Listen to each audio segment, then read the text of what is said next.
like you're in a thriller. Heart goes pound, pound, pound. Ghostly figures, they can get so bitter. Sure you want to until you can turn back now. You don't know where I've been. What's going on inside? Where the monsters like to come alive, come alive. Do you really wanna know me? I'm really not that cozy. It's up to you, so you decide, you decide. Would you love me at my worst till the coffin's in the dirt? Try to break me like a curse, you know that will never work. I'm a little bit absurd, I like dancing on the verge. Anyone can love a pretty little mansion, but could you love a haunted, haunted house? Or could you love me now? A haunted, haunted, I'm a haunted house. A haunted, haunted house. If you're too scared, get out. A haunted, haunted, I'm a haunted house. Na na na na na. Broken windows and a warning scribbled on my wall saying that you better turn around. Wouldn't be the first to try to burn me down. Your move, you do. Would you love me at my worst till the coffin's in the dirt? Try to break me like a curse, you know that will never work. I'm a little bit absurd, I like dancing on the verge. Anyone can love a pretty little mansion, but could you love a haunted, haunted house? Or could you love me now? A haunted, haunted, I'm a haunted house. A haunted, haunted house. If you're too scared, get out. A haunted, haunted, I'm a haunted house. Na na na na na. Na na na.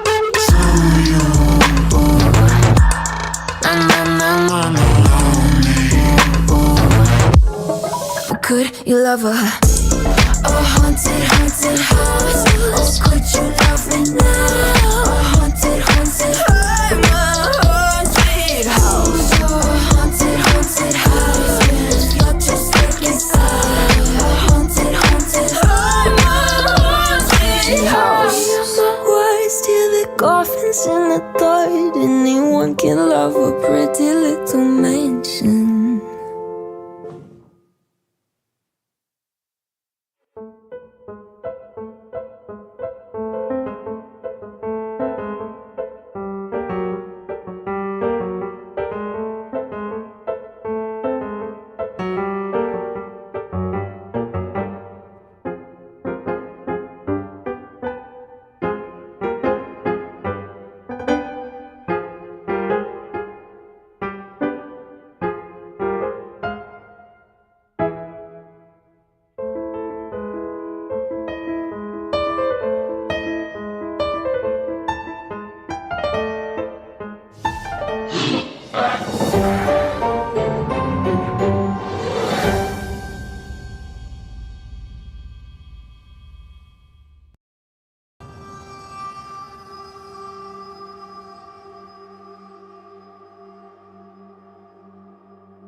I was coming for you, little one, when the kettle jumped into the fire. House flapped on the hooks and the dog crept off groaning to the deepest part of the woods.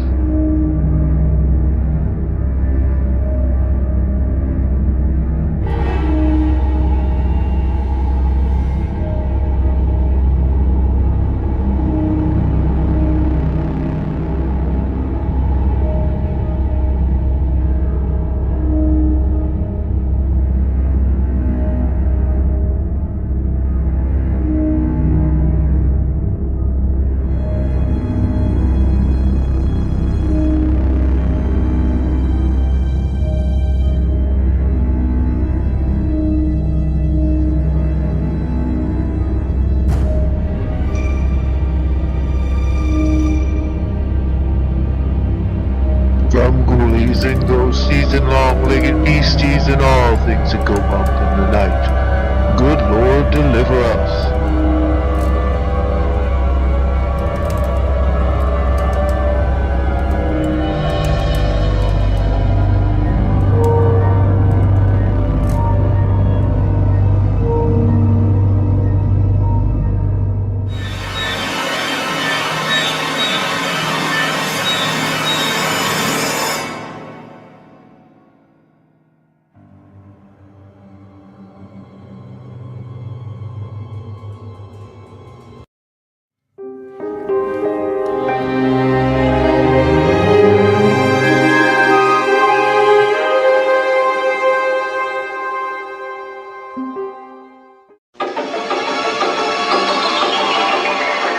A mysterious body, a strange metal. They could not have manufactured this material in 1897 to anywhere near this purity. A bizarre ailment. And he blamed contamination of the crash. Something got into the water. These are pieces of a 100-year-old puzzle, a puzzle that may come together in this Texas graveyard. Amazingly, many UFO investigators are convinced that one of these graves contains the unearthly remains of an extraterrestrial. But this grave has remained undisturbed for 100 years. We found out why, firsthand. After we arrived, dogs began to bark an alarm, and within minutes calls were placed to the county sheriff's office. You would never find the grave unless you knew where to look. For years it was marked with an odd-shaped rock. It had a carving of a spaceship on it. Well, that grave marker has now been stolen, and there's nothing to indicate that anything at all was ever buried here. After they arrived on the scene, local sheriffs escorted us off the site. It seems they're old hands at this job, but they know that there may be some truth behind the local folklore.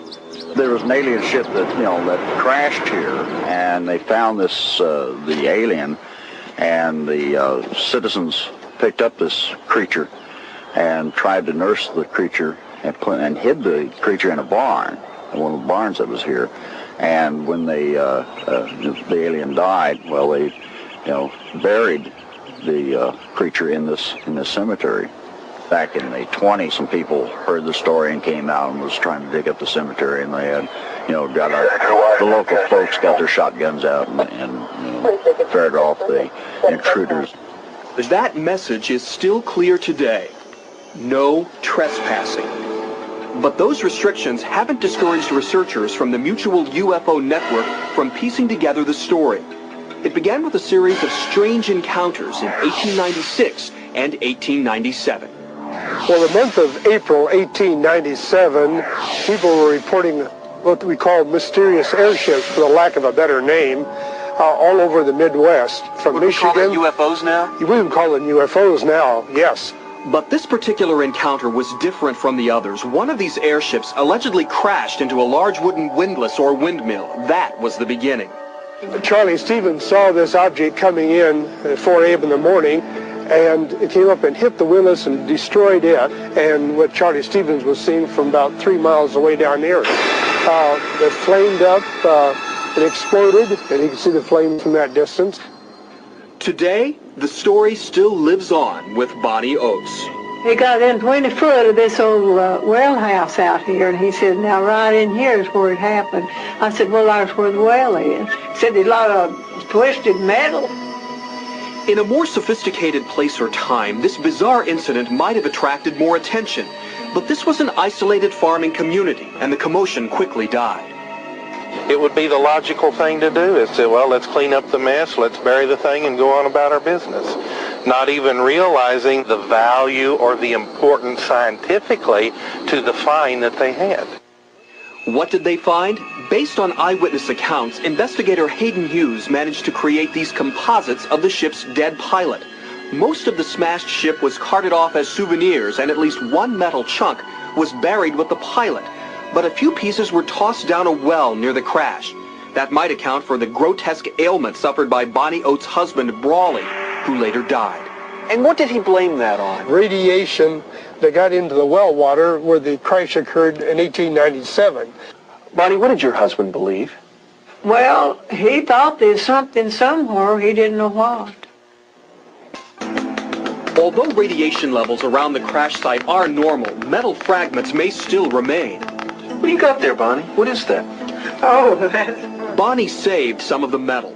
Metal that she is convinced caused her husband's illness. Aerospace engineer John Schuessler recovered a sample back in 1973. He found the metal melted and resolidified around the limestone at the crash site. It fits the contention that it came from an explosion where it was molten and was blown out and landed on limestone rock and contoured to the rock and resolidified, and that all fits with the story. Other metallurgists concluded that in 1897, this substance simply did not exist on Earth. First they said, oh, this looks like a slug of something. And after a week or so, I said, hey guys, where's my metal? And they said, well, it's kind of intriguing. We want to run a few more runs. The metal proved to be a kind of aluminum, and it was impossible to make aluminum this pure in 1897. It would still be difficult today. The real key to this mystery lies beneath this giant oak tree. Legend says that this is where the alien pilot is buried. Local police say that whatever is buried here is going to remain here, undisturbed. For years, UFO researchers have been trying to get permission to exhume this grave. They made a formal request in the 1970s. That request might have been granted, but then someone decided not to wait. Now, in 1973, someone came in and stole a little triangular tombstone off of the grave. And the following weekend, someone came in with a 3-inch pipe, drove right down into the grave, and where it had been showing that metal was buried there, according to metal detectors, it was now gone. And so the local people call that grave robbing. Well, you could say that. Something was taken from that grave. At that point, negotiations to exhume the body collapsed. Still today, the locals refuse to disturb their graveyard out of respect for the dead. This is a rural county. People have a way of life that they want to protect their own. And before, because people have destroyed the cemetery and moved markers and things like that, they're quite protective of the cemetery. To be so close to the evidence, to the physical proof that there are extraterrestrials that cannot be disputed, it is very frustrating. For 100 years, the mystery has remained undisturbed. UFO researchers are furious, but they know better than to take the law into their own hands. But underneath the oak tree, the hidden truth may be waiting.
Mississippi town of Pascagoula, 2 local men confronted authorities with a rather bizarre story. Charles Hickson and Calvin Parker told of a strange craft landing near their fishing site and of being taken aboard by 3 unearthly creatures. The 2 men were questioned under hypnosis and lie detectors, but their story remained intact. One of the men suffered a nervous breakdown and is still under treatment. Among the skeptics were Ralph and Judy Blum, already at work on a UFO book. With W5 last week, Ralph and Judy returned to Pascagoula. Judy and I stumbled into this book. It came to us to be written. Suddenly we were in a wave of waves. UFOs were being seen across the country again. We were in what they call a flap. And people began experiencing things that they couldn't explain. Something was happening in our skies, in the midst of Watergate, Agnew, the energy crisis, the Middle East. Something was happening, and people couldn't understand what it was. We spoke about UFOs, but nobody really knew. And then it hit right here where we are. It hit Pascagoula. Charlie Hickson entered the news, and we had a book to write. Something happened October of '73 that would go down in history. The spaceship came with many blue lights set down near them in the night. 3 little men came out and took him inside. They looked him over with one big eye. They say what they saw was the real thing, no. They were the ones that saw the Pascagoula UFO. We were sitting on the other side of the pier with our feet, you know, over toward the river, fishing in the river. And the fish still wasn't biting, so I told Calvin, I said, well, you know, we might as well go home. But I guess that was when I heard it. It was some kind of zipping sound. And when I turned around, in this area out here, about 40 or 50 feet out there, there was some kind of craft, you know. It looked like it's going to come right onto the ground. But it came on down and hovered about a 1.5 feet or 2 feet off of the ground. We didn't know what to do, you know. The river behind us and that out there not knowing what it was. So, and then before we had time to really do anything, it seemed like an opening appeared. Toward the end, it was, you know, toward us. And the blue light, it had blue flashing lights as it was, you know, approaching the ground, but then they went out. And when the opening appeared, some source of light came from the inside. It was just almost blinding. Sheriff Diamond, can you tell me just what happened that night? No, sir, I can't. All I can tell you is it was 2 men came into the sheriff's department approximately 8:30 and 9 o'clock. They were all excited and upset, wanting to climb the walls, hysterical, crying. That's actually all I know is what happened. I mean, as far as me seeing what happened, I don't know. Of course, we could see them in the opening coming from, you know, when it started out to craft. But Did you think it was people coming out at first? Well, they had. I kind of thought it was people at first, you know, off like that. But of course, when they appeared there in front of me, it was the most shock I've ever had in my life. What did you see? Well, they were shorter than me. I'd say about 5'2" or 3", and they didn't have a neck. Their head, it seemed to come directly to their shoulders, and they had something that came out to a point about where a nose would be, and on each side the ears. And I believe that they looked like they were a little longer on the ears than the nose. But still pointed the ears. They were still pointing, yes. But since I was down there, and since I was a physician, and several other scientists and investigators were asked to consult and look into the situation, I was asked would I mind if I would be present, and I said I wouldn't mind at all. And while it is still very difficult for us to believe that a spaceship landed and that robot-type creatures came out and actually took these 2 people into the spaceship, these men, in my opinion, believed that they saw this and that they were being honest in reporting what they have reported. But it seemed to me when they came out that doorway, or that opening or whatever it was, then just almost instantly they were right there on us. And their arms, they had arms, and I saw the arms moving here and in the shoulders, but they had weld. I mean, their fingers were weld, and then they had something like a thumb, and they were like this. Mm-hmm. We questioned them at length, and then we left the room and recorded all the conversation they had. Johnson, you're fired. Why? It's not you. Recorded between the 2 of them. And one of them kept wanting to pray. And he said, after all I went through on this earth, he said, why should I have to see something like this? Calvin Parker, I was questioning him, and at one time he wanted to climb the wall. That's how nervous and how shook up he was. They had me one on this arm like this, and on the other one, you know, they had my other arm like that. And I just seemed to lift up to the same height they were off the ground, and we just moved into the craft. Now inside, how did they lay you out? Do you remember how it happened? Yes. I didn't see any tables or chairs or anything in there. I'm not saying it wasn't in there because the light was almost blinding, but I didn't see any. And when they carried me inside, they seemed to just lean me back, you know. And this eye, well, I keep referring to it as an eye, and it moved up in front of me about this close. And it started right at my eyes, looking me right in the eye.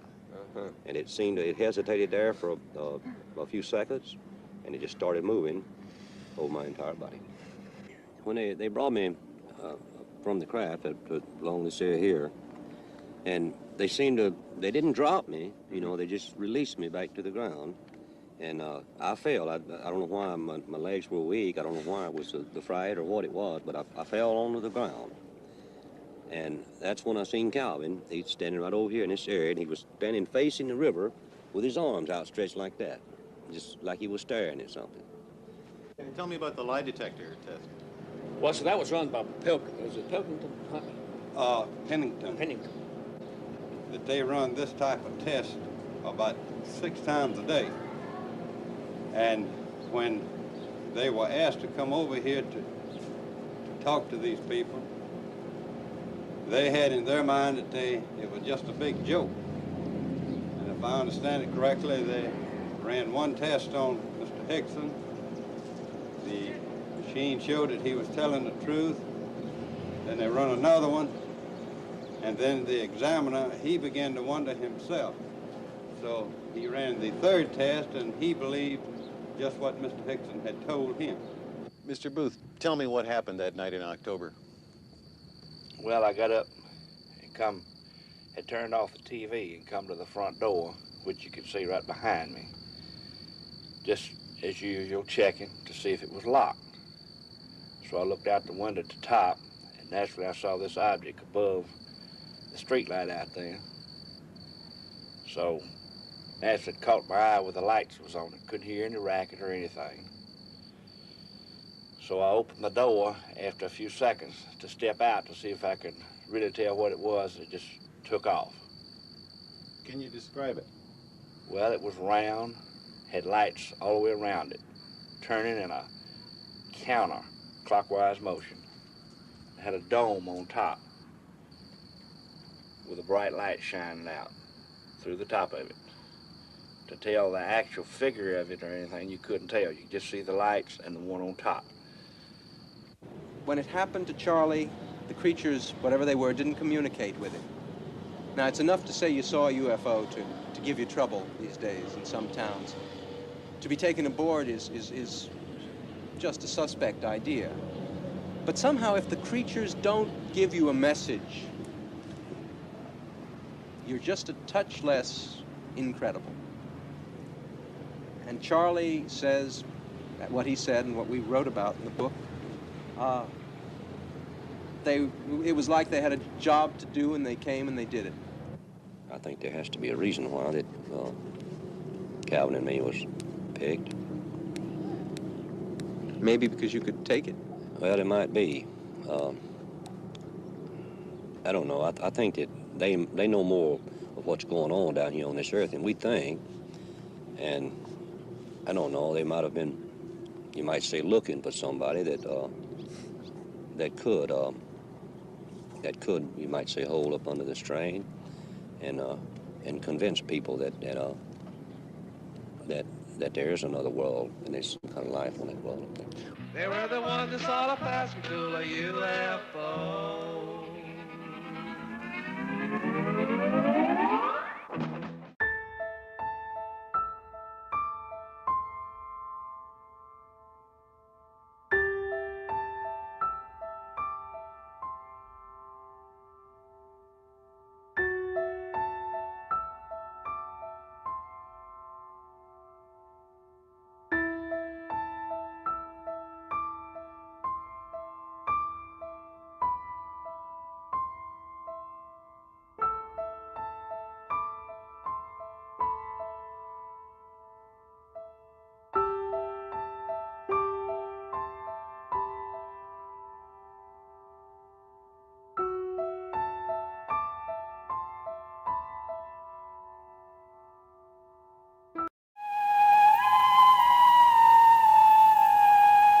In October 1693, Sir Tristram and Lady Beresford were visiting Dublin. One morning, Lady Beresford came downstairs, seeming agitated and disturbed. Her husband asked after her health, and then questioned her about her wrist, which he noticed was bound with a black ribbon. Lady Beresford begged Sir Tristram not to question her about the ribbon, but said, "You will never see me without it."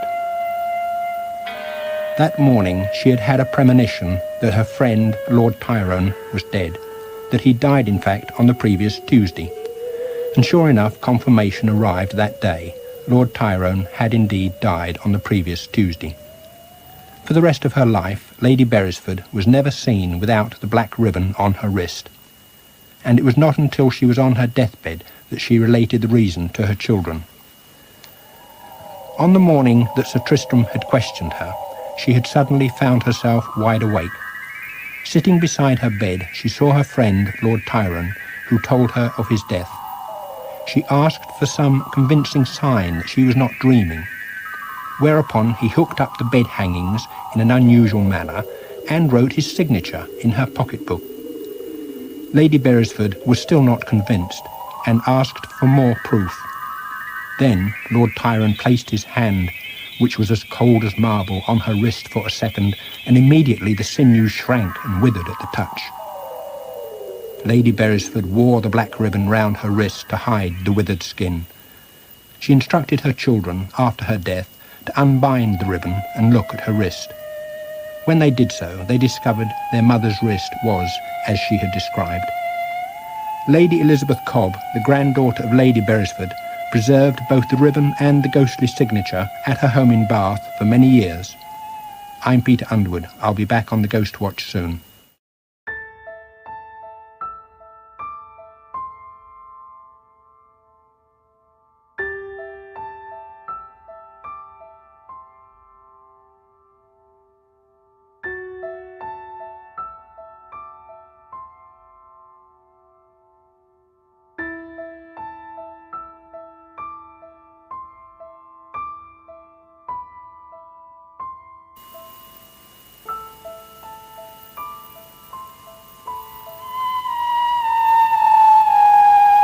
Peter Underwood's Ghost Watch.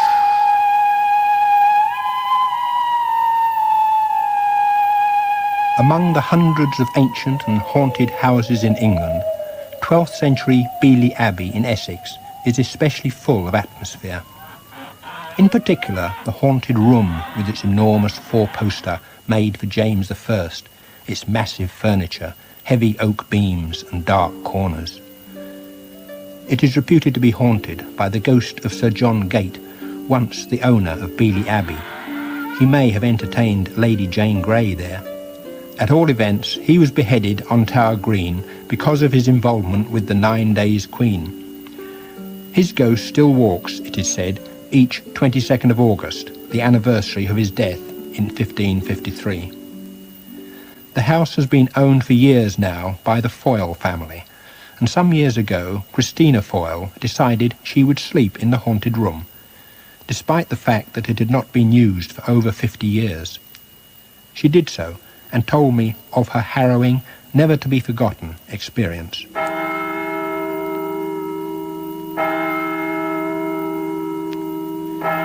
All went well until about 3 o'clock in the morning, when Christina woke.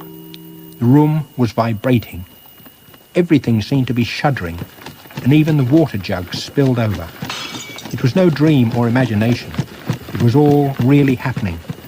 When Christina pulled herself together, she eventually got out of bed and looked in the mirror. She discovered that she had 2 red tooth marks on her shoulder near the neck, and another 2 on her fingers. When a doctor saw the wounds, slight as they were, he suggested she lost no time in going to hospital. There she had a minor operation and was told that her finger had been affected by a germ unknown for 20 years. The haunted room is empty now, and Christina Foyle tells me she will never sleep in it again, nor will she let anyone else. I'm Peter Underwood. I'll be back on Ghost Watch soon.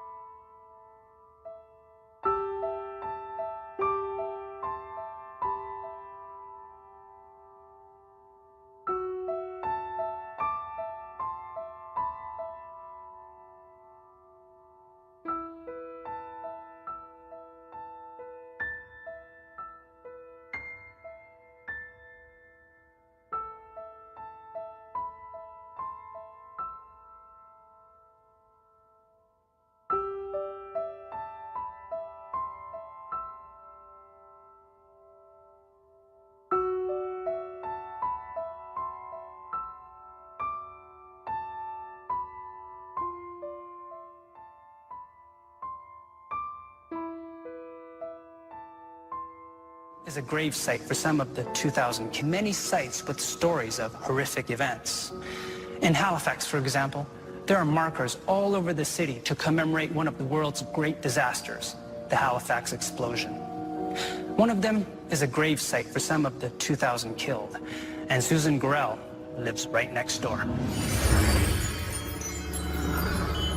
I've been living in Halifax now for 35 years. I live in a tiny little house. It's very comfortable, it's small, it's cozy, and it's not very far from a graveyard where the unidentified are buried from the Halifax explosion. It was 1917 when it happened. Two ships collided. There was a lot of people that got killed. It was horrific, from what I've read. I got a little upset because they decided to put up an apartment building right beside the graveyard, and they started digging beside the cemetery. That's when all the weirdness started to happen. The scariness.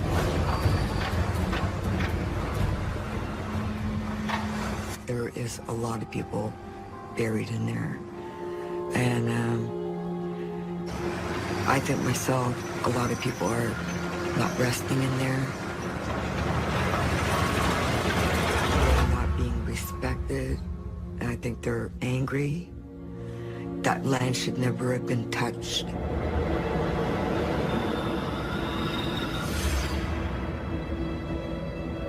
I've never experienced anything like this before in my life. It was in the evening. This was about 11 o'clock at night. I just didn't have a good feeling that night. I didn't, you know, it felt like really different that evening. Then I heard, and Tom heard, footsteps going straight upstairs and going into the right-hand bedroom. I could tell for sure it's a male. The footsteps are very distinctive, and it sounded like somebody, like they were pacing. I said, "Do you hear that?" He goes, "Yeah." I said, "Well, you know," I said, "there's something up there." I said, "You got to get up there and have a look."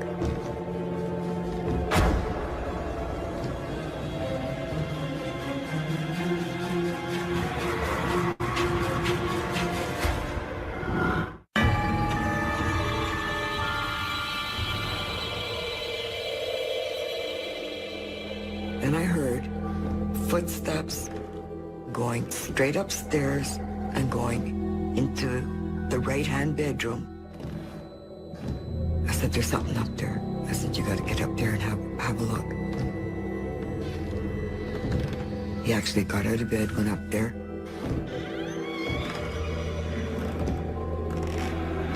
He said, "My heart was racing, and it wouldn't stop racing." And he said, "I know somebody was watching me." I said, "Wow."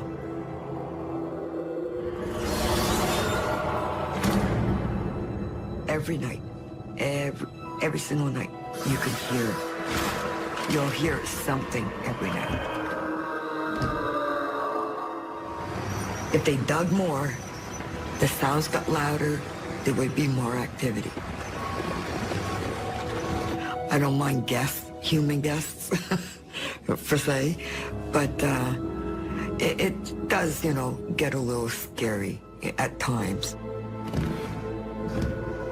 If Tom would be out, I'd stay upstairs. I'd keep all the lights on. And it doesn't matter if the lights are on or not, because you can feel it if there's somebody watching you. You could just feel that, you know, there's somebody else in that room with you.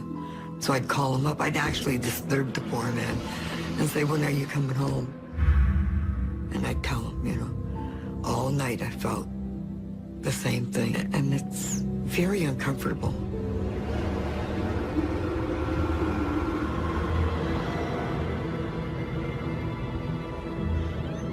laying in bed. I was getting drowsy. Tom's out watching his shows.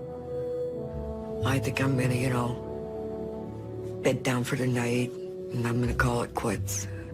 So I turned the light off. I heard footsteps coming up the steps and coming straight into the room. And right in my ear, I heard, Susan. I said, that's not Tommy. I kept listening, and then she said it again. Susan. And then it disappeared. Very quick. Nobody was in the room. No one. I said, wow. I just put my head down and I pulled the blankets up. I brought them up and I said, Tommy, I said, it's got to be something going on here. He goes, well, I don't know what to tell you. I said, I'm going to tell you something. I said, I'm going to get on the phone and I'm going to get a priest in here and I'm going to get this house blessed. So I called up Brother James. He came out with Sister Rita and he blessed every single room in my house. And he said a prayer and we all said a prayer.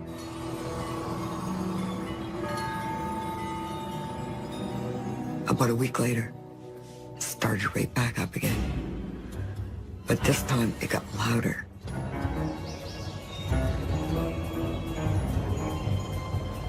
Going down into the basement, that's one place I hate going.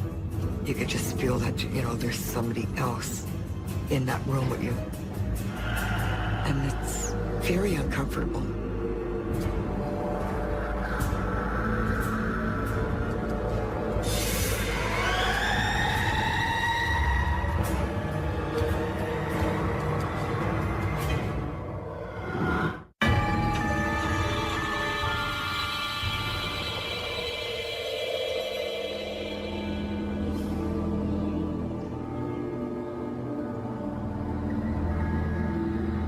Going down into the basement, that's one place I hate going.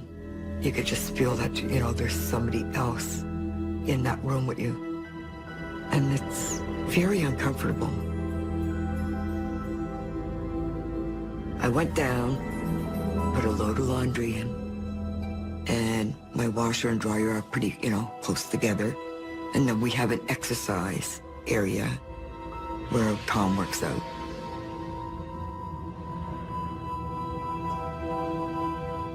And I didn't feel alone. It was the creepiest feeling that came about me. And then the air, it just right downstairs got right chilly.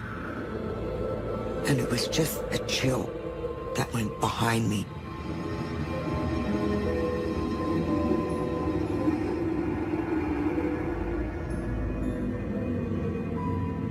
For some unknown reason, I turned towards the ball. And lo and behold, there it was. It was the man. It was a distinct man. I was in shock. I think that's the best way to put it. Because when you see something that you're not expecting, this will really throw it into you. I tell you, look, I didn't know what to do. I just stood and just looked. I stared. It's a feeling that comes over you that is almost, you can't describe it. It's like, what do you do? Where do you, which way do you run? So believe you me, you wanted to see somebody run up the steps quick. I must have done 2 at a time, but I made it up. They're really stirring up, a problem over there with, all this drilling. It's got to be causing this. I'd like my house to return to the way it was. I don't like going around corners and seeing surprises. It does, it gets you very nervous, what's around the next corner. And I don't like it. I want my house back. That's what I want. Susan hoped the priest's cleansing would return her house to normal. Our experts can't be sure why it failed, but it's possible the priest was addressing what he thought were demonic spirits. Ghosts that aren't evil might not leave simply because the requests were not directed at them. Like Dan's ghosts, Susan's may just be curious and confused. Susan is not alone in her belief that disturbing graves stirs up trouble. There are many reports of paranormal activity when new houses are built near First Nations burial grounds. Ancient Chinese tradition dictates that cemeteries are left unmanicured for fear of disturbing the dead. In fact, the tomb of the ancient philosopher Confucius is a mound in a cemetery overgrown with trees, bushes, and grass. The traditional Chinese know what Dan and Susan merely suspect, that if you disturb the dead just might end up disturbing you. There's influence that shape us, basically, and I really think this ghost experience was a thing of wonder. I think if a grave was disturbed, my personal belief is if something like that happened, it may be cause for a paranormal event to occur. And I think there's a strong correlation given the history of this area and the destituteness of the destitute people that landed there, resulting in an activity that I witnessed as a child in this house. I'll tell you, it's changed my life in more than one way. I definitely believe now that there is life after death. Nothing has harmed me. I'm very lucky to say that. So I'd like them to just, leave and be at peace, and so we can both be happy.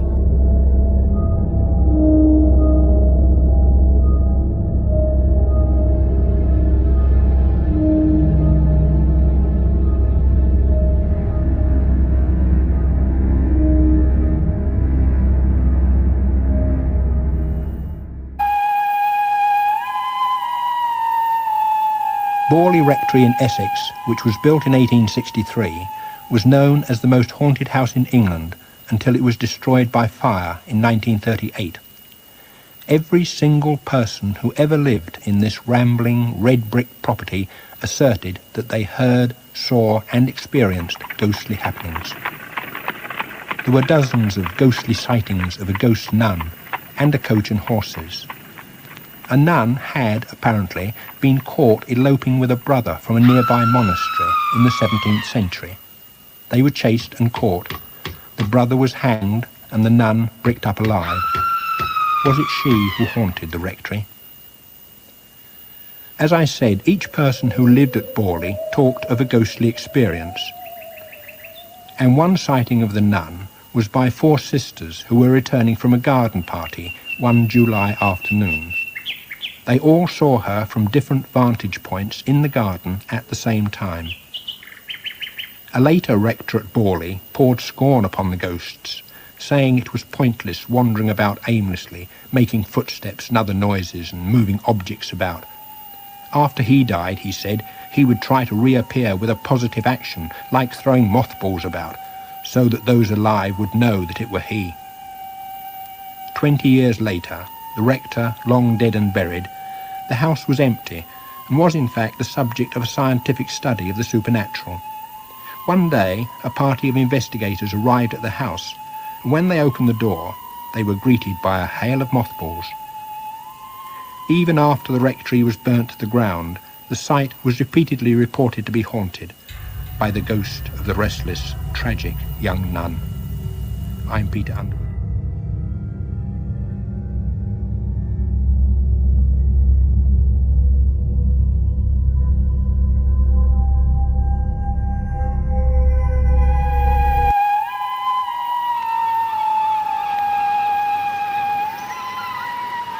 On 13th of February 1748, a schooner, the Lady Lovibond, sailed down the Thames bound for Oporto.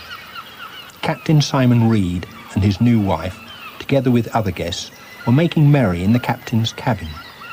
But up on deck, first mate John Rivers nursed his hatred and jealousy, for he had been a rival for the affections of the captain's beautiful wife.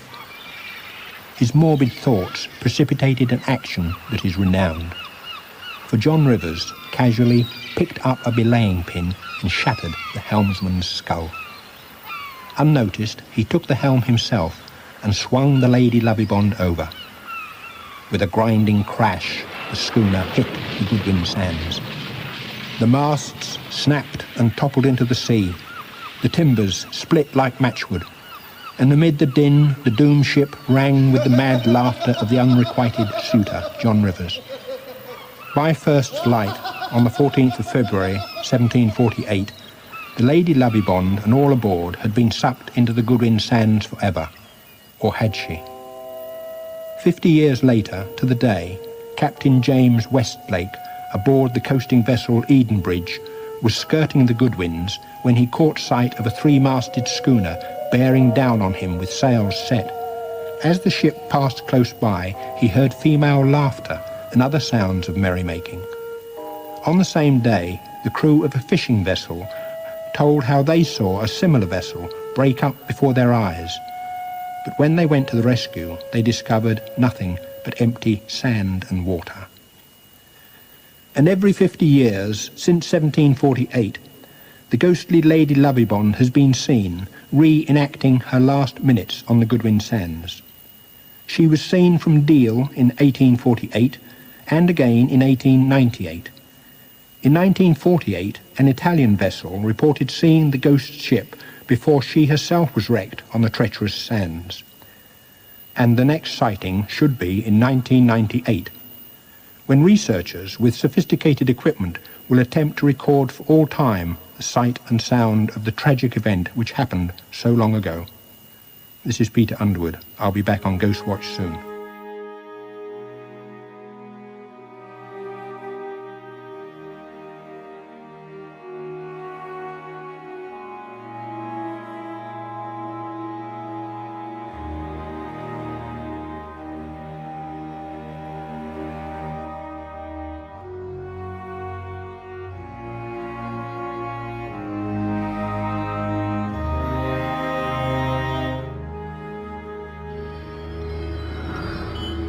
I'm born and raised in Kingston. I lived here all my life. I've traveled quite a bit all over the United States and all over Canada. I like other places and that, and I like to visit other places, but Kingston's basically my hometown. Maybe because not only did I grow up here, but I also have a lot of knowledge of the history of the city of Kingston. Well, I've always been interested in history, whether it's the American Civil War or Kingston history, and Kingston has a lot of history. The very early 1800s, when we had so many Irish ships coming over and Scottish and so on, people were coming over there to build the Rideau Canal, but they were coming over there dying of typhoid and malaria and all kinds of diseases like that. And Kingston didn't have a cemetery, except for where this Skelton Park was. So they used that as a cemetery. And they used it right up until about 1893. And in 1893, they decided to move that cemetery, and they were exhuming the graves, and the people in the neighborhood were complaining because of the stench, and money was short, so they just bulldozed down all the tombstones. It was not an easy task, and at one point was finally given up. And so they just covered it over with grass and sod, or earth, or whatever, and it became a park. So they just left them. They don't know where they are. They estimate today there's somewhere around 1,400, at least that many, or if not more, graves.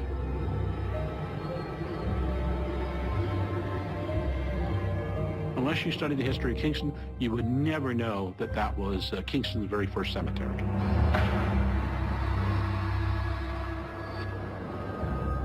Skelton Park isn't a place that I would go to in particular, but a friend of mine was visiting from out of town, named Margaret, who was into sending people into the light.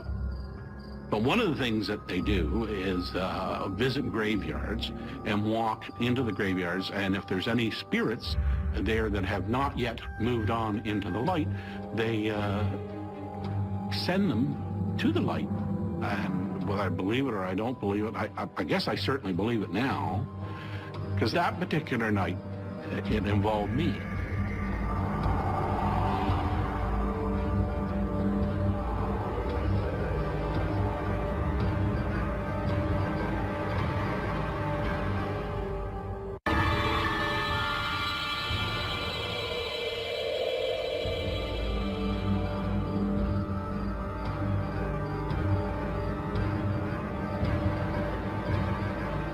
Skelton Park isn't a place that I would go to in particular.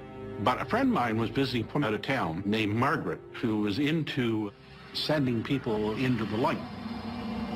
But one of the things that they do is visit graveyards and walk into the graveyards, and if there's any spirits there that have not yet moved on into the light, they send them to the light.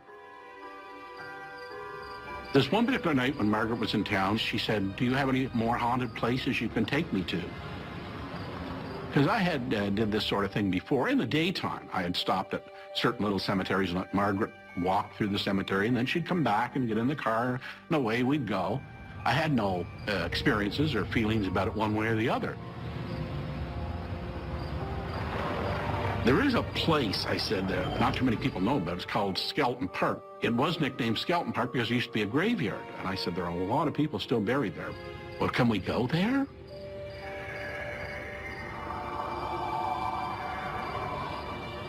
So here I was, 10 o'clock at night, drizzly, rainy, foggy, pulled up to the park. And I said, this is it. And I said, how long are you going to be? She said, oh, I don't know, whatever it takes. I said, okay, I'll be waiting. So out she got.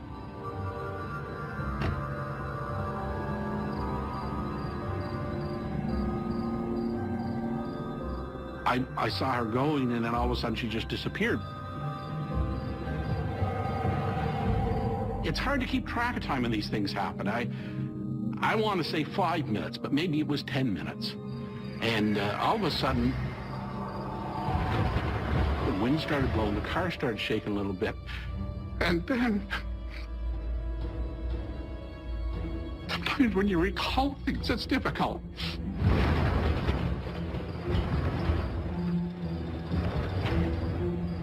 Then all of a sudden I seen these men, women, children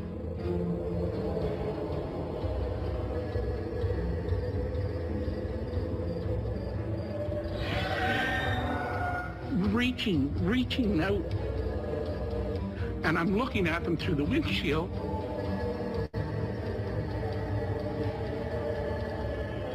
They're reaching, and I'm not scared of them because I don't feel evil from them.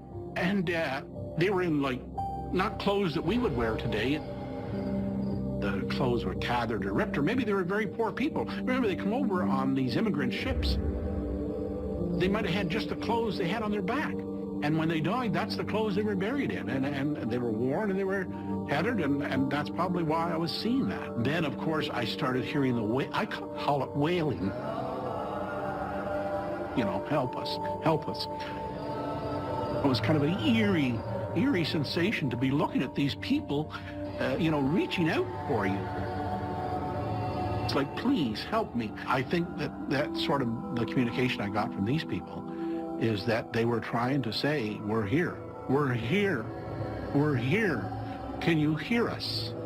And that's the part I think that bothered me, because there was young children. I didn't believe for a minute that my life was in danger. I just looked at them and wished that there was some way I could help them. I just knew that Margaret had something to do with this. And I thought, gee, I wish you'd hurry up and come back here. They sort of started fading. And bang, they were all gone. The car door opened up and Margaret got in. I was crying, and Margaret says, what's wrong? I said, don't you ever bring me here again. Never. I said, I don't want any part of this. She said, what happened? I stepped on the accelerator and started getting away from the park as quick as possible. And I proceeded to tell her the story. And I said, did you master what you come to do? Oh, yes, she said, there were a lot of spirits there. She said, I sent a lot of them into the light. But she said, there's still a lot of them there that I need to come back.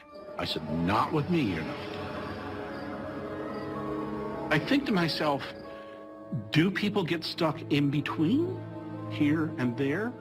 And if so, are that many people buried in Skelton Park? Are they still waiting to go into the light? I've never been back to Skelton Park since. I can go back in the daytime, but I don't think I'd ever go back on a dark, rainy night again, or any time at night for that matter.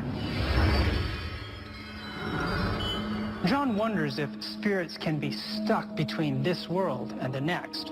Our expert says the attachment to this world may be to the dead person's physical remains. And this might be more intense if something violent or particularly tragic was connected with their death.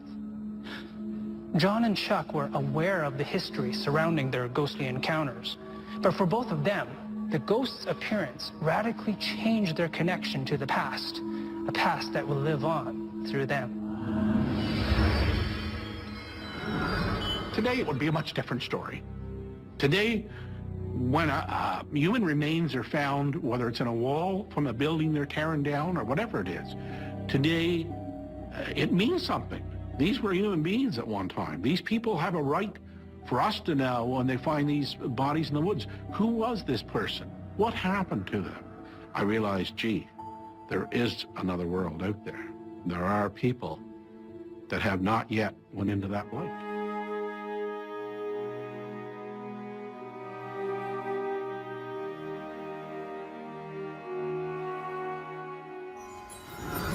Jonathan tells us he found this spirit in the long cloak far more frightening than a skeleton. In fact, Jonathan calls this spirit a wraith. Most of us know wraiths from the film trilogy Lord of the Rings. But before Tolkien's novel was published in 1954, wraith was just another word for ghost. It's Tolkien who made them the embodiment of evil. His wraiths are 9 men who succumbed to the seduction of power, attained immortality, and became powerful servants of evil. Jonathan tells us that his horrific experience with the skeleton and the wraith empowered him. He never wants to feel that open to harm again. He vows never to give in to his fear, and he'll use his newfound confidence to take his dancing to the next creative level.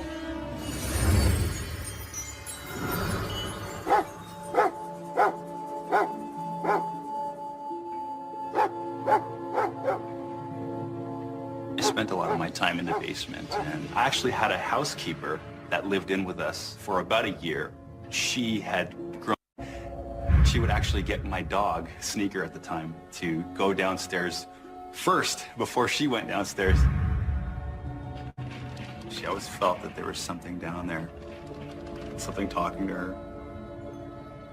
Eventually, she would see and experience so many things to the point where she had to move out.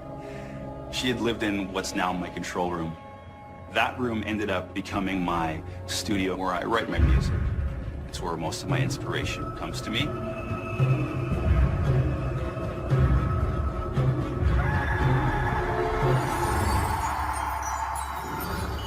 Like Jonathan, musician and songwriter T.J. Habibi thought ghosts only happened to other people. But then something changed his mind, something that terrified him and affected his art forever.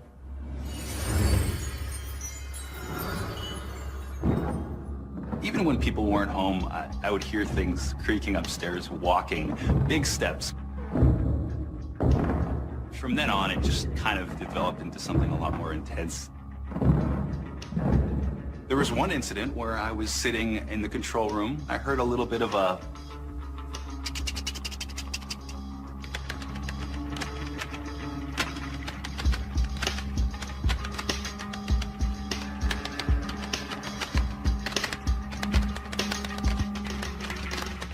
turned around and I actually saw my CD tower, the CD tower that actually holds the CD cases. One of my CDs was teeter-tottering like this. And I looked at it and I'm like, okay, this is bizarre. I had to go closer to it. And maybe it was a mouse or something. As I went closer, there's no mouse. And I stared at it for a good 15 seconds. Confirmed. The thing was just moving on its own.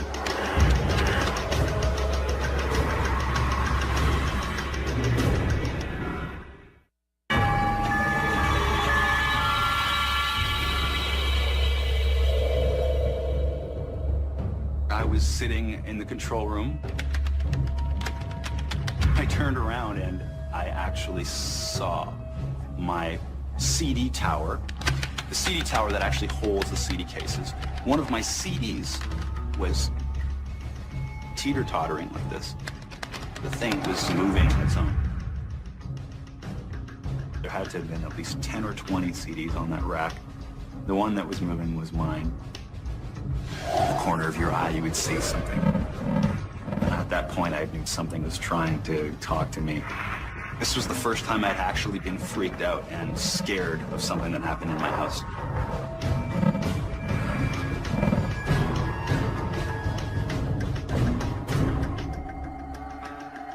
One night, 4 in the morning, I was setting up my microphones, just preparing for a client. I heard this buzzing noise. It was like machinery. It was coming from the laundry room.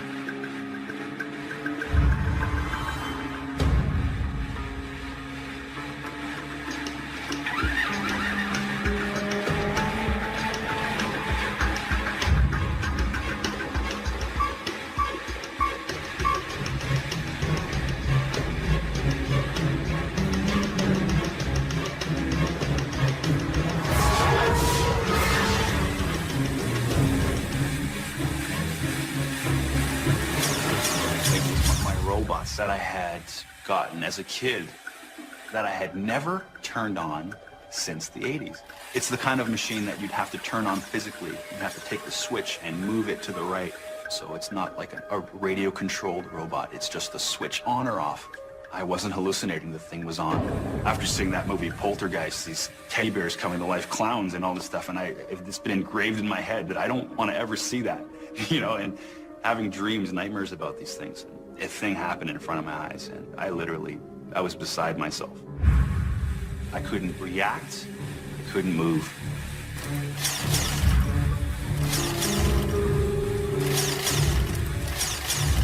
This was the point where I confirmed that somebody's either trying to play a trick on me or there's something in this house. And there was nobody in that house.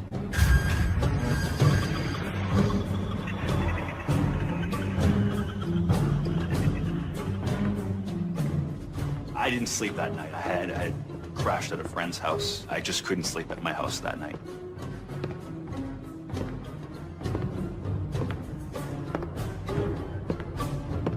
The next day, when I had pulled myself together and went into that laundry room again, I tried to turn it on, but it didn't turn on.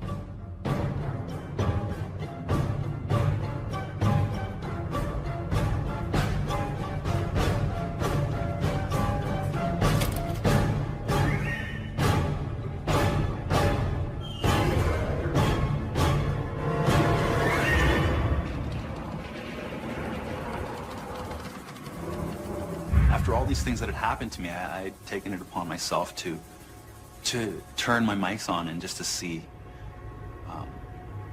what would happen.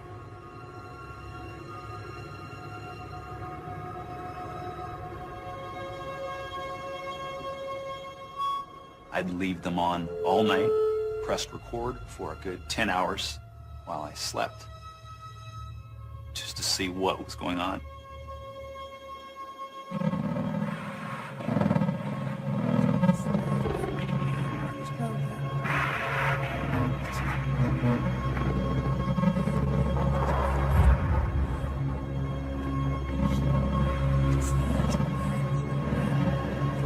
I would review the waveforms, the audio waveforms of the basement.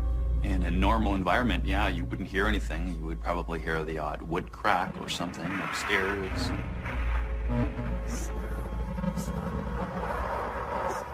There was something that was caught very quiet in the rehearsal room.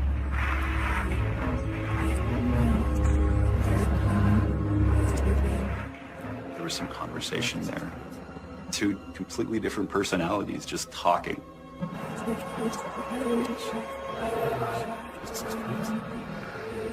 brought the volume up a little bit and put a limiter on it, just making sure that everything was nice and raised, and to the point where the clock was ticking so loudly.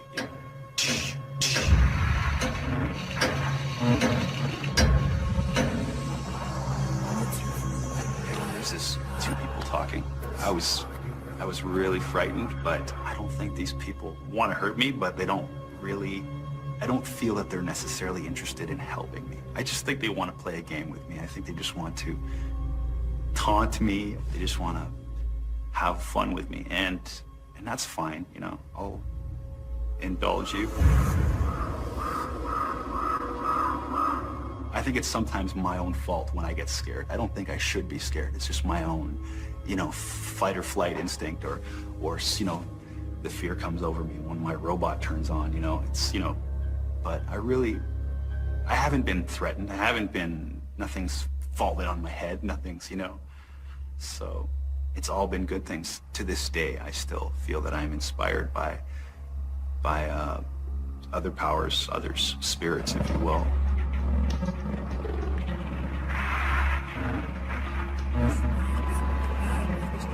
There was something that was trying to be said. There was something that was trying to be expressed, and it probably was best expressed through my music.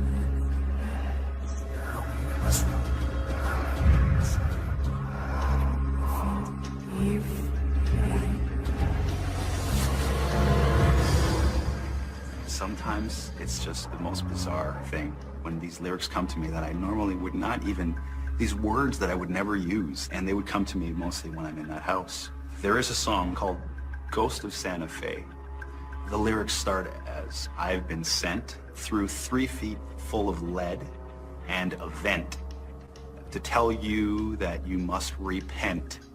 I don't know what's talking to me. I don't know what they're trying to say. I've been making it my life to try and translate what I can and put the pieces together as much as I can as the years go by, and hopefully one day this will all make sense.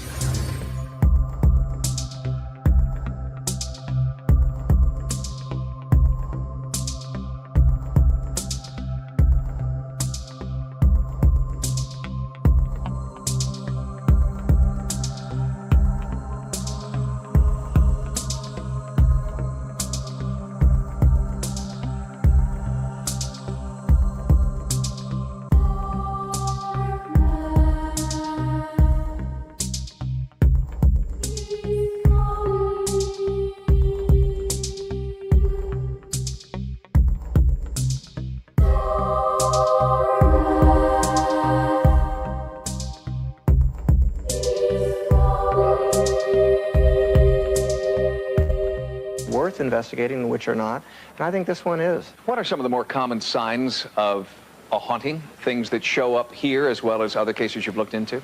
Well, one of the things I was intrigued by were the bears that were found in the middle of the room. And they went out of the room and they put the bears back. They came back and one bear was found in the middle of the room. Like poltergeist? That's right. This suggests a very playful kind of experience, and we come across this a lot. People take their clothes out, they get up the next morning, they're back in the drawer again. Just playful type phenomena. You think this family is at threat, in danger? Well, I think there are different types of things going on in this house. I wouldn't think there's one explanation. The bears appearing in the middle of the room is a playful type poltergeist experience, but the scratches on the man's stomach and his arm, and according to his testimony, he was yanked out of his bed. Those are pretty terrifying experiences, and yes, I'm a little concerned about that. We'll continue to look into it. Parapsychologist Carrie Gaynor, thanks for joining us. Thank you. And I will be going back to the Midwest along with Greg Cook and our entire investigative team to see what more we can learn about the Heartland Ghost. We'll bring you our findings as soon as possible. Welcome to Sightings. I'm Tim White. Recently, we brought you the story of a Midwestern family that's been plagued by bizarre haunting activity. Well, from our initial investigation, the videotape that our Sightings crew brought back was unlike anything we'd ever seen before. We brought in renowned ghost investigator Al Rober to join our team, and along with the crew, Al and I went to meet the family. Hi, how are you? The family wishes to remain anonymous.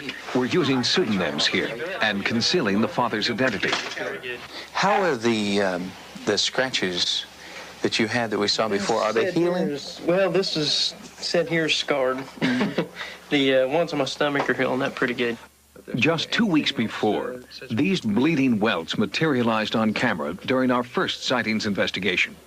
The tape of that event was analyzed by Carrie Gaynor, world-renowned parapsychologist who was lead investigator on both the entity and poltergeist cases. He asked to view the images of this bizarre event side by side. On the right, a frame of video with a long bleeding welt. On the left, an image taken 8 minutes earlier when our camera first began to roll. There's no welt visible. The exciting thing for me as a researcher is that the camera didn't pull away. It was there the whole time, and that severely reduces the possibility of any kind of hoax. Most of the cases we come across are playful, mischievous, bizarre, weird, and a lot of them have just normal, natural explanations. This case that involves scratch marks, this seems a little more frightening and something that we should be a little more cautious about in terms of studying the phenomena. The phenomena in this house, according to the family who lives here, are caused by Sally, the spirit of a 7-year-old child. They believe it's Sally who causes paranormal activity, like lights flickering on and off mysteriously, as seen in this home video. Thank you, Sally. Yeah, on the left side. Family photos have turned up with unusual blurring and discoloration, confounding our photo experts. During our initial investigation, paranormal researcher Howard Heim felt and recorded strange sensations of cold and electromagnetism. Actually feel like a small circumference about 4 inches in diameter coming straight down. Sightings camera operator Phil Lapkin was startled when an intense charge of static electricity began swirling around him. Our audio equipment was able to record a snapping sound along the floor and around his legs. On our return to the house, we asked ghost investigator Al Rober to gather additional hard data at the site. His equipment can monitor electromagnetic energy and minute temperature fluctuations. He photographed and examined items that were supposedly touched and, in some cases, burned by the entity. There's a chemical that's built on this. Tim? Yeah. I would assume from that, Greg, that you are feeling, well, something. Air conditioner's off. I feel it blowing right through here. Do you? Well, a little bit. I'm going to move over here and see if I can feel the same thing, though.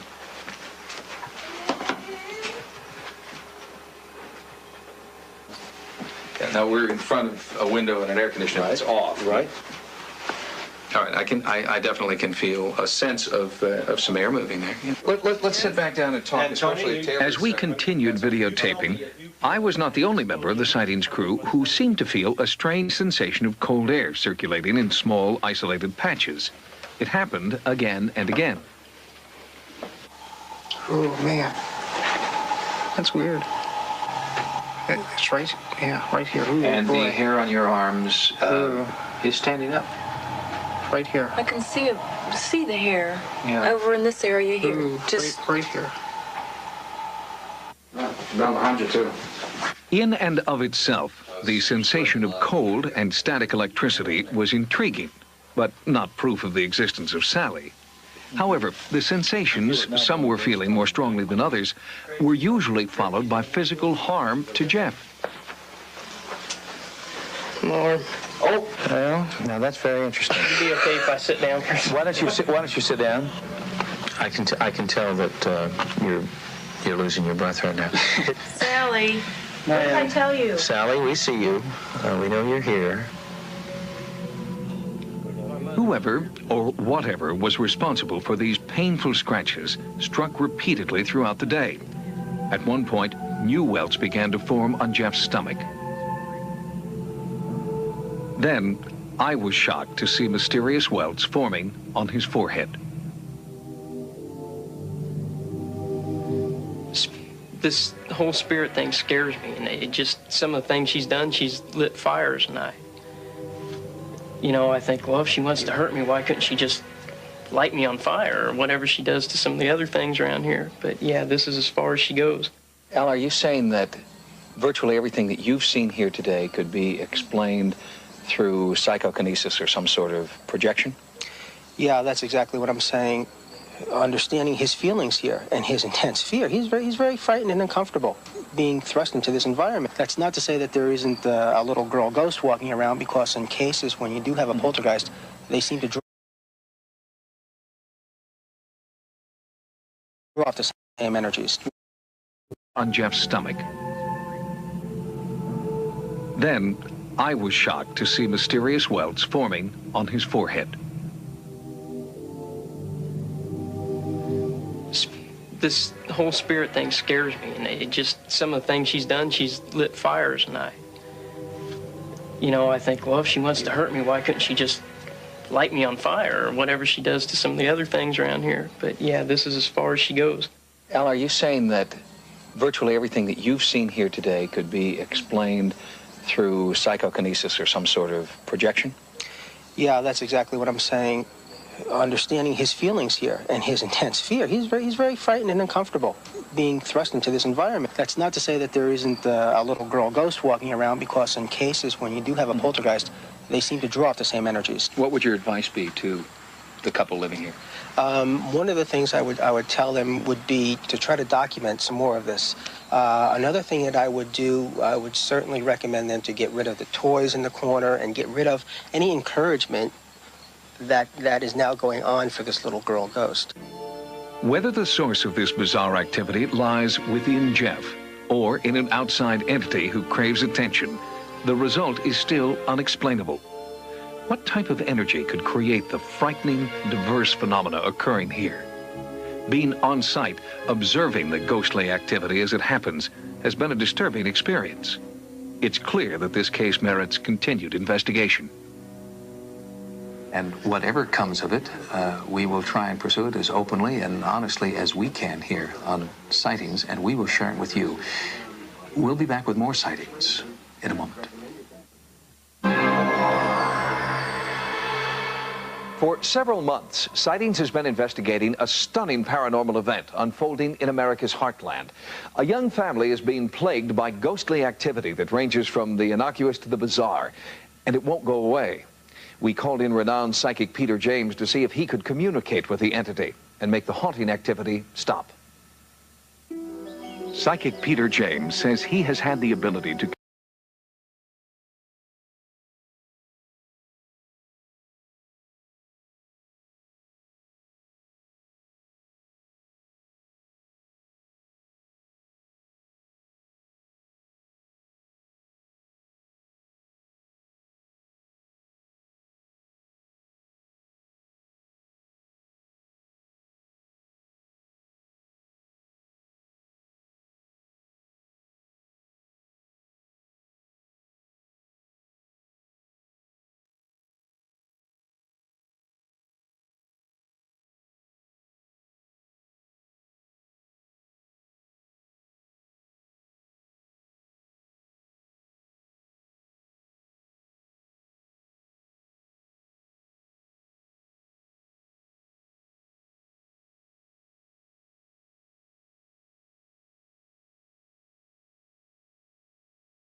Hello?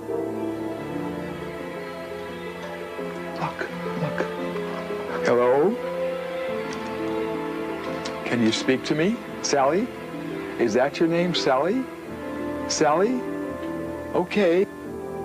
The family and our Sightings investigative team were amazed that Peter James had correctly named the entity. But even more startling was an interview that Sightings conducted later that same day. A former resident of the house revealed that she had also heard about someone named Sally, but at the time she thought it was just a figment of her daughter's imagination. I lived here about 3 years ago with my 3 children, and we lived here for about 8 months. And the whole time we lived here, my daughter was 5 at the time. She had an imaginary friend named Sally.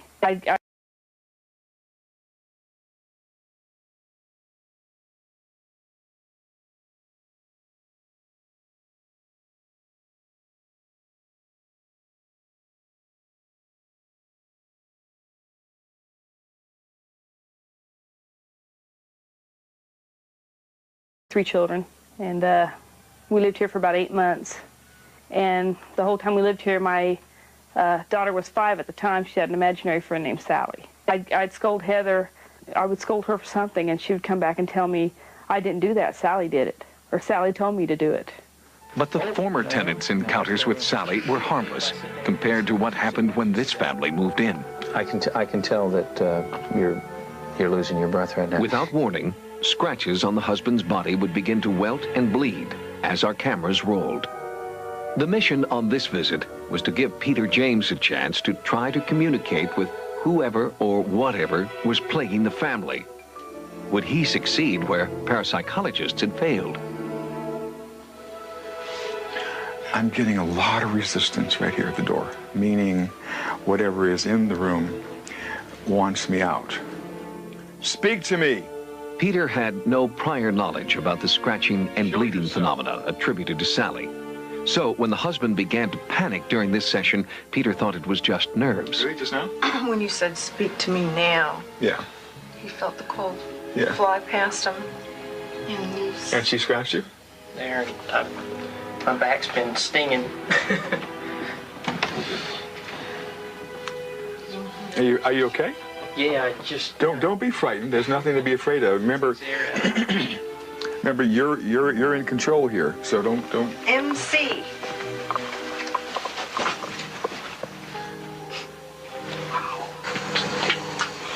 Ooh. I heard that electrical shock. Yes. Let me just right here, right in my hand. Did you hear that? Get right in my hand. It hit me right there. Hello. Easy. I'm not afraid of you. Was the electrical shock a form of communication? And was the MC a cryptic message from a tortured spirit? Peter James believes that the initials are evidence of more than one ghost in this house. I do feel, as we speak, that over the years that at least 3 people died in this house. She tells me that there was something with her lungs, with her breathing, and also that she hurt her foot or her... Sightings searched town records for evidence supporting Peter James's psychic visions. In the Hall of Records, we found this: the death record of a child named Sally, date of death 1905. We also tried to substantiate this vision.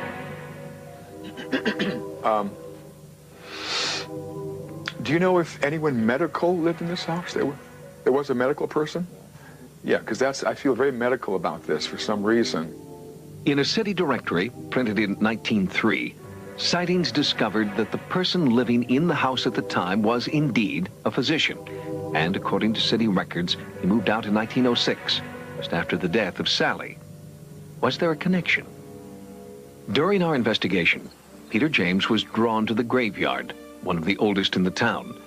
It was here that he had a vision of a little girl dying of pneumonia, and the doctor who couldn't save her. As he wandered among the headstones, Peter James described a small voice calling him toward one particular grave. Here, he felt an overwhelming grief. Here, he said, lay Sally. But the marker was so old and weather-worn, the lettering had disappeared. But when sightings checked the cemetery's records, we discovered that Plot 1, 4th row west, was the final resting place of Sally Isabel Hall.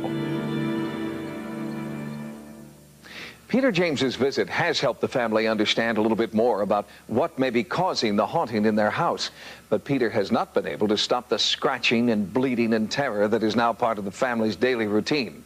Later in our program, details about a new, expanded investigation that Sightings is mounting.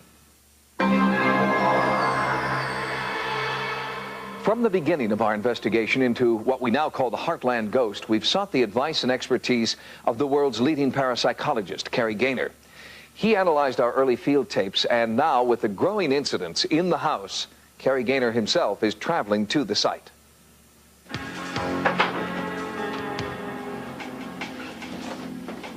We brought in electronic specialists and over $500,000 in monitoring equipment that we hoped might pick up any physical manifestations of paranormal activity. Remote-controlled cameras were strategically placed in areas of the home where the presence of an entity had been reported previously by the family and our crew. Okay, now let's just try to focus. The front focus. Frequency counters and oscilloscopes were set to monitor any electronic interference. A thermal imaging system was brought in to record any measurable changes in temperature. The camera sees only degrees of hot and cold, producing these eerie images showing red where the temperature is higher, blue where it is cooler. The hope was that this thermal system would provide a visual record of ghostly cold spots. While the monitoring systems were put in place, Cary Gaynor worked with the family and other eyewitnesses to develop a game plan for his field investigation. During the last 20 years, I've investigated about 850 cases, and during that time, I have never come across anything like this.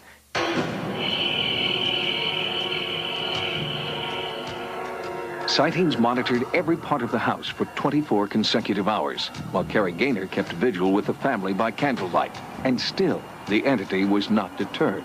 During that time, I witnessed 11 separate attacks in the form of scratch marks on Jeff. You can see that?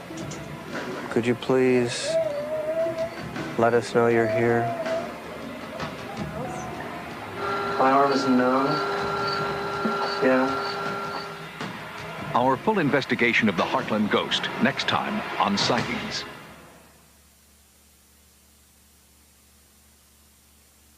Since Sightings went online, your response has been staggering, and no story has generated more email than our series of reports on the Heartland ghost.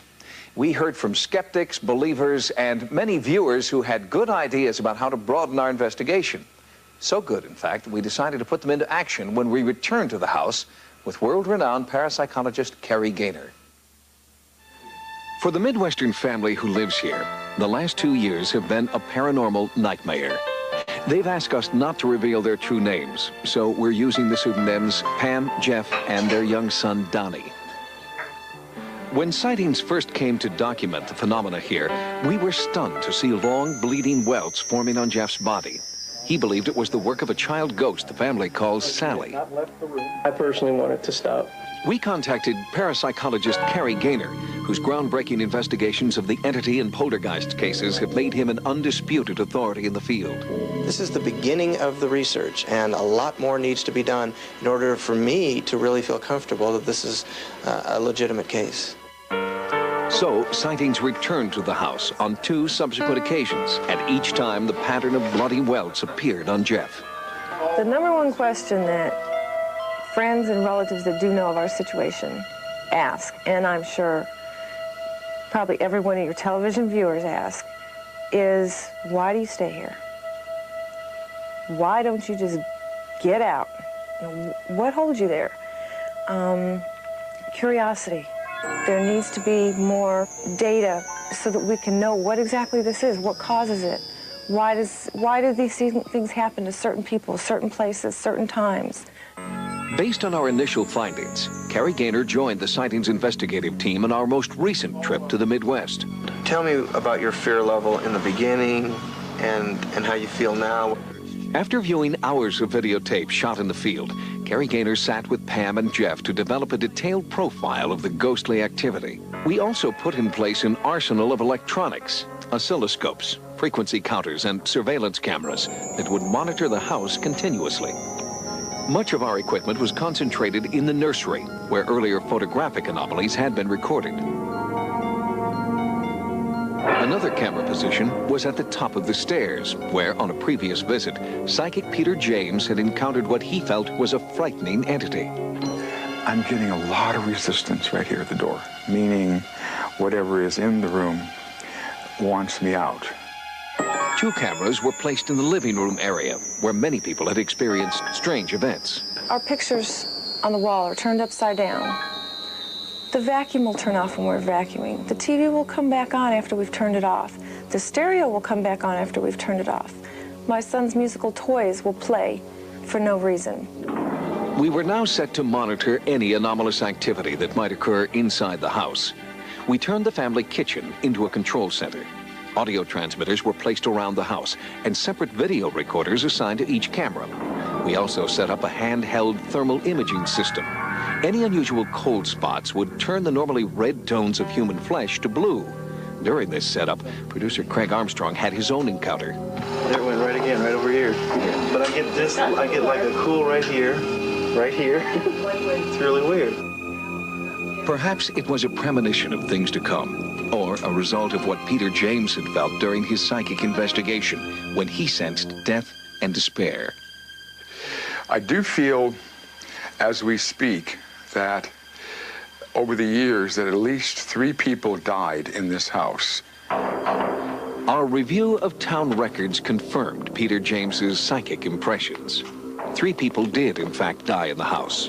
One in 1872, another in 1900, the last in 1918. We unearthed their death records on the eve of our all-night vigil. Cary Gaynor asked that his investigation continue by low-level lamplight. All right, why don't you make a request? Anything that comes to your mind. Sally, could you do this for me, please? I'd like for you to show them that you're really here. No one in the room heard a response, but our videotape recorded a chilling sound.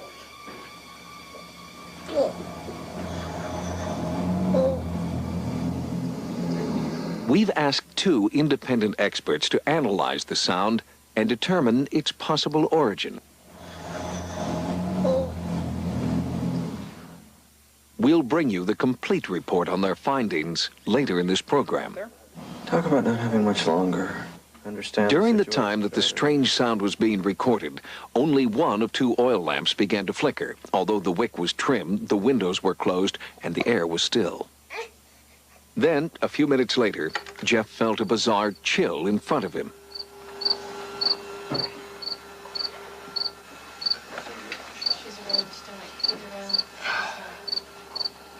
Yeah, we've got a new scratch.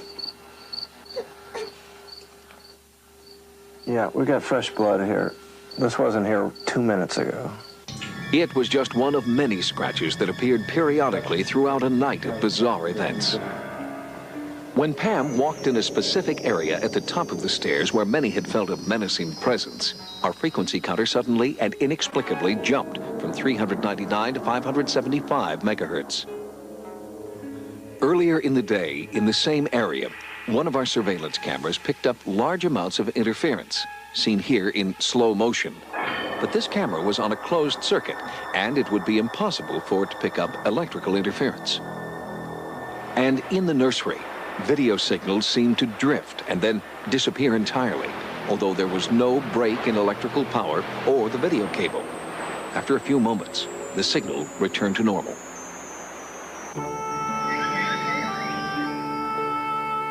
The next morning, a sense of calm returned to the house. But for paranormal investigator Cary Gaynor, it had been an unforgettable night filled with unexplained events. Yesterday and last evening, I spent about 14 straight hours here investigating this case. During that time, Jeff was attacked 11 separate times. There were 11 separate instances of scratch marks on his body. Some of the scratches were very thin, and some were very thick, welt-like scratches that were really quite frightening. Now, I was sitting here. He was sitting here. He was within a foot or 2 of me. And I had him under my supervision at all times. If he got up and walked away, when he came back, I asked him to take off his shirt so that I could examine what marks were there to make sure there was no trickery involved. During the last 20 years, I've investigated about 850 cases, and during that time, I have never come across anything like this. I think we've got something very interesting and very exciting here, and really potentially dangerous. Coming up, is this the sound of a dangerous entity communicating? I've never heard anything quite like it. Our startling discovery is analyzed next. During our most recent investigation into the Heartland ghost, we heard this. I'd like for you to show them that you're really here.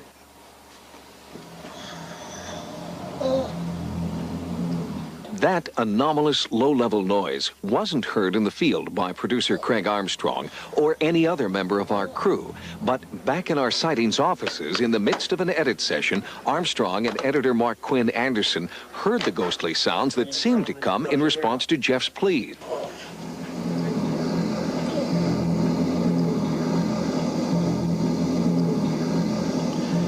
We immediately took copies of the suspect tape to two diverse audio experts. Rick Wilson, president of Digisonics, is a forensic audio specialist who works routinely with the CIA and FBI and has also analyzed black box recordings for the FAA.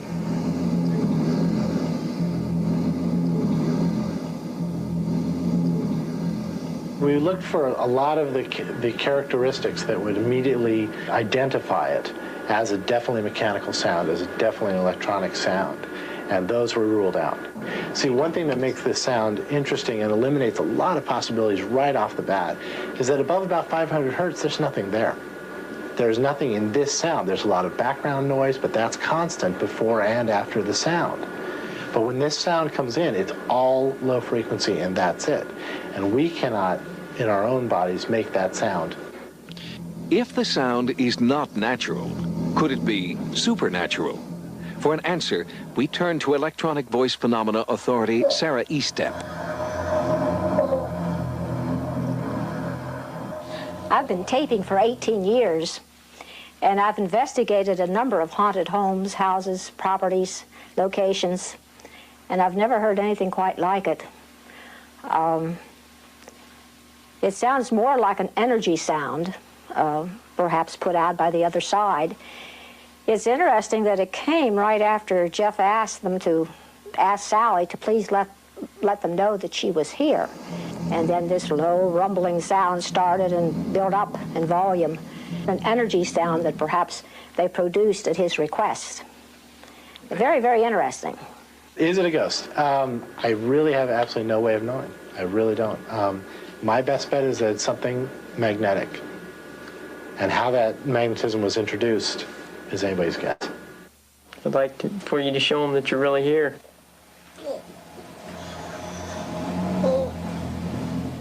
Many people have asked, why doesn't the family simply move out? And in fact, they will be moving as soon as possible.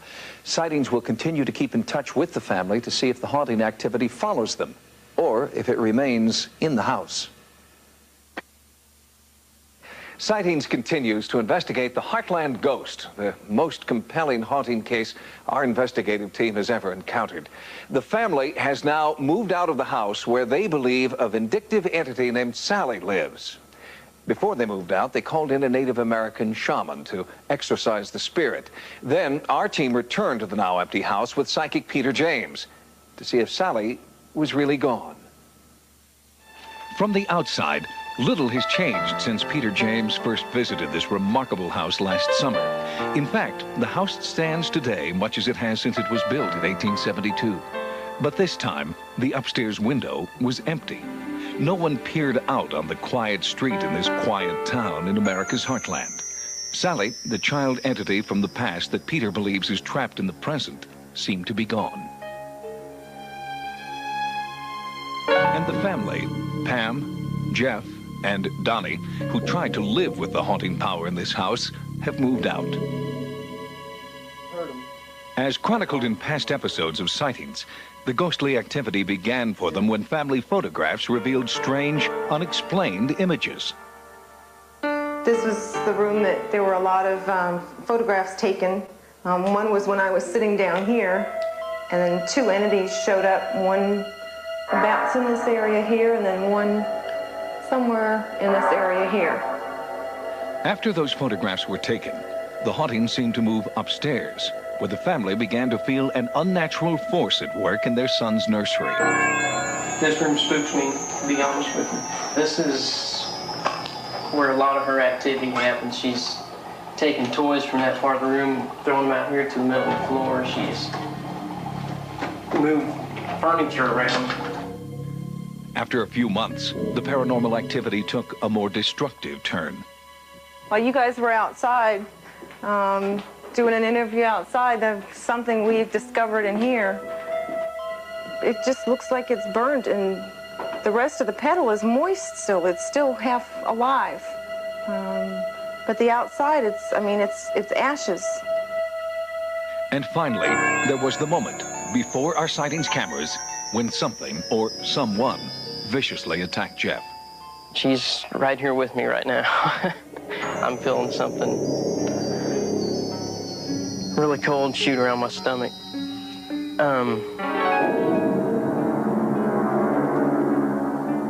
These scratches had appeared just moments before. He's just went right through my midsection. Oh my God, look. Look. Oh, look, they're forming. It's forming right there. She tends to do this to me because I upset her sometimes. And she wants to be noticed, I think, today.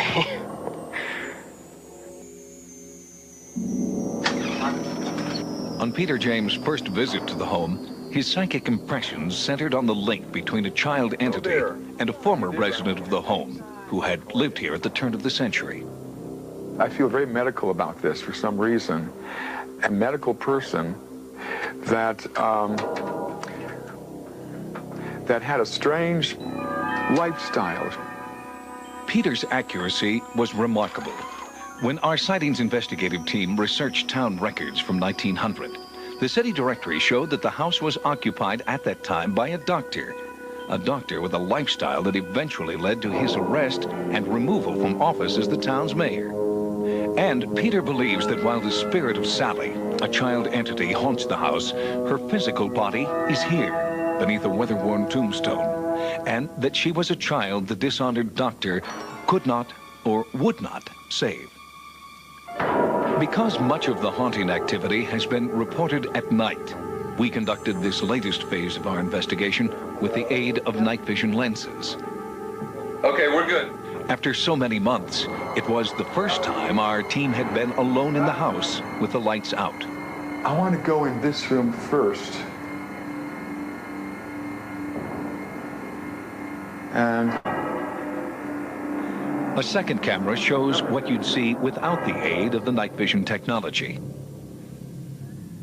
our nighttime is their daytime. There's an entity in this room right now, no doubt in my mind. Give us a better verification that you're here. Whoever you are, identify yourself. What do you hear? You hear it? What do you hear? Tell me what you hear. It sounds almost like a moan. Yeah, it's a moaning. You hear it? You hear it, Tony? I do. Tony, you hear it? Yeah. I hear it. It sounds like it's coming from right behind. Is this where you are, Sally? Right here? Yes. Whoa, yes. Feel this. Feel this right here. Or is that from the heater? No. No, it's right here. It's right here. Right here. Feel it. Feel it? Yes. Yeah, right here. Look. Whoa. Oh, yeah. Hello? Yeah. Oh, yeah. Right. She's right there we go. Hello? Yeah, that's it. She's here. Hi, Sally. There she is. Hi, Sally. Whoa. Feel that. Whoa. Woo. Yeah, right here. That's very strong right there. Right here. Yeah, right here. Here it is. Oh, my God. Okay, stay. Yes, Sally. Hello. Feel it? Yes. Yeah. Hi. Whoa. Whoa. Hello. Easy. You still feel it? Yeah, a lot. A lot. Yeah. Come and hold my hand, Sally. Sally?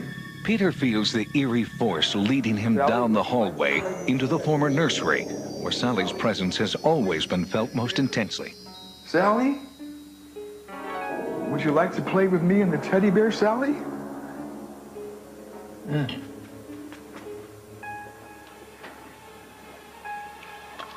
You all right? Yeah, I'm fine. Just burning. Is this unusual? Something like this happen? Yeah, she's, oh, man, it really burns. Sally has supposedly burned before. A rose, a bib, but never a person. Something is burning my face, like right now. Peter James was visibly shaken by the painful encounter. Wow. Sally, you be nice. The team broke for the night, but returned the next morning to find an anxious former resident with an amazing story. I started watching the show, and I couldn't believe it. There was no doubt that it was my house, you know, and I'd spent years here. And they showed the bookcase, and my grandmother had all of her medical books here. This room, which is the nursery, was actually my two youngest brothers. And as I passed through the hall and going by here, a light caught my eye. So I turned and I looked in here. It was right here where the fire happened. And as you can see, there's no electrical outlet or anything. It seemed like it was only concentrated right here. In my memory of it has always been, you know, why did that fire start and how? And so, you know, going back and talking to all my brothers after seeing that first show, every single one of them had, well, what about that fire in Kevin Dillon's room? And, you know, I said, that's what I thought of too. And especially when they said that this is the room that they've had the concentration of Sally being in. And I thought, you know, if she was there when we were there, you know, I kind of had that feeling like, were we being watched all those years? Or As if to confirm her suspicion that the family had been watched, an eerie cold spot suddenly formed. oh my gosh, yeah, that's weird. Yeah, it's cold. Yeah, it's much colder than anywhere else. It is cold. What does it feel like to you? It's like a breeze blowing. It's very cool. But there's no, all the windows Yeah, the are shut. windows are shut. The heat is off. And I feel like I'm really hot, so this does feel really cold here. Well, say hello to Sally. God dang, that's so weird. Despite the family's attempt to exorcise the spirit, Peter James feels she is still here. How can we deny the fact that she's here? And this clearly says you better reconsider your thinking patterns about ghostly activity, because there are two entities here and will remain here, in spite of his attempted exorcism. In fact, as you will see later in this program, Sally's supposedly vindictive nature was once again painfully obvious as our investigation broadened in the days that followed. Peter James believes that Sally is still present in the house. And there was other evidence as well. When the former tenants, Jeff and Pam, returned to the house for a surprise visit, something sinister returned with them. And through a live computer hookup with hundreds of sightings viewers, many of you were able to be there at the very moment of contact.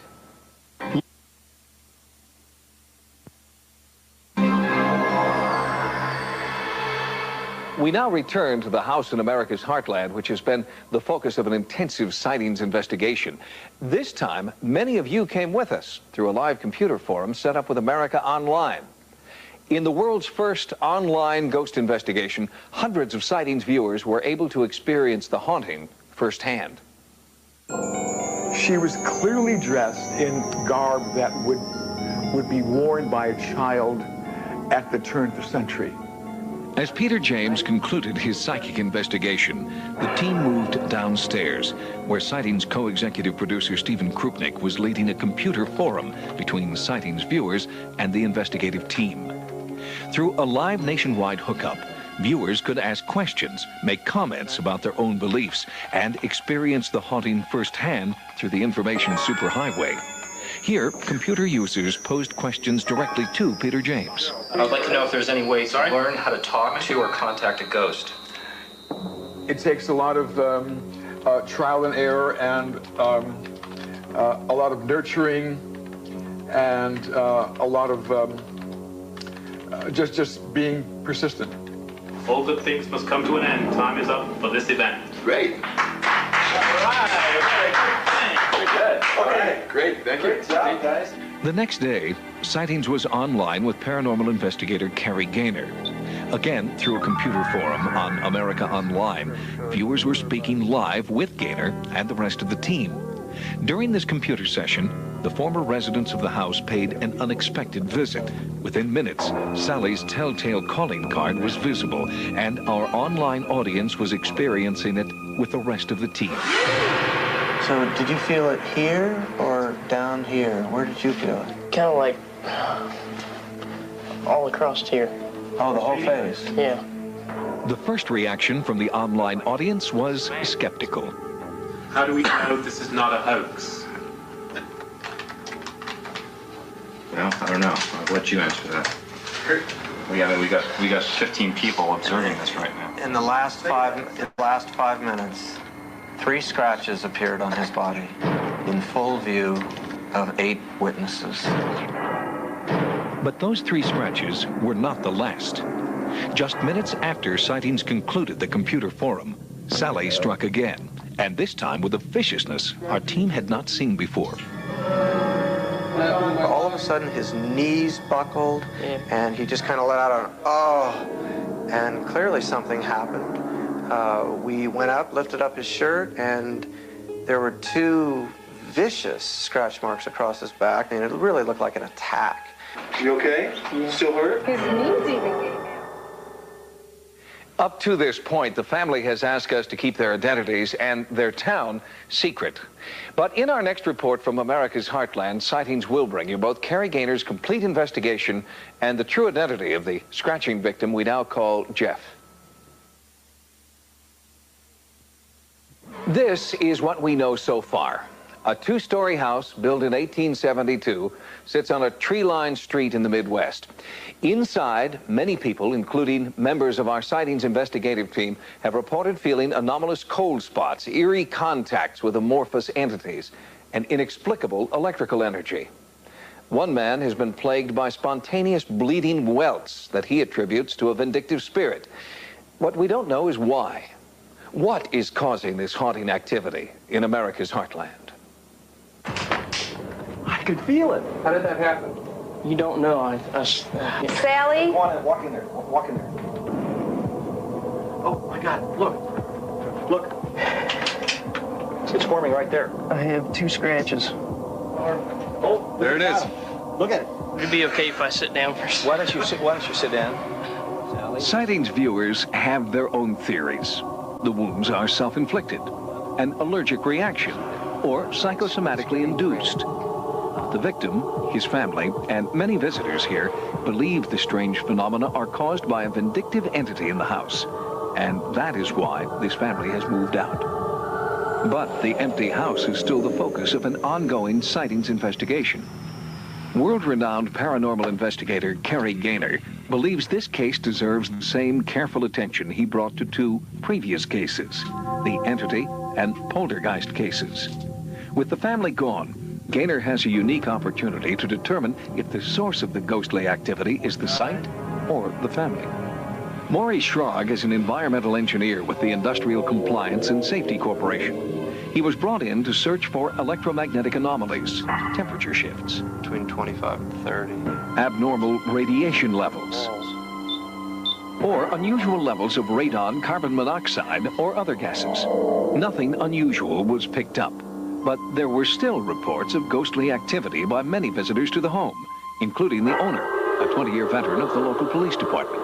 My hand got real cold. I mean, it got real cold. I thought somebody was doing something. I looked back both ways, and I asked everybody in the room if they had felt that. I said, it startled me. It kind of scared me. Did y'all feel that? And I didn't buy any of this. I really didn't. Until that happened. It happened. And we had felt the room temperature, which I figured was a draft in the room. But when it touched me, that was not a draft. Something's going on in that house. It's strange activity. What it is, I don't know. And so far, scientific equipment has failed to come up with the answer. We thought we might find something as we took several different kinds of measurements, and we found basically that the readings were no significant deviations. The lack of scientific evidence in the face of so many personal experiences convinced the family to seek help of another kind. They asked that an exorcism be performed to rid them of the entity. We were all holding hands, and at one point, my husband would grip her real hard. We were told not to let go. Don't break the circle. And he just held on real tight because he was in such pain. It was odd because he's never really felt the pain before.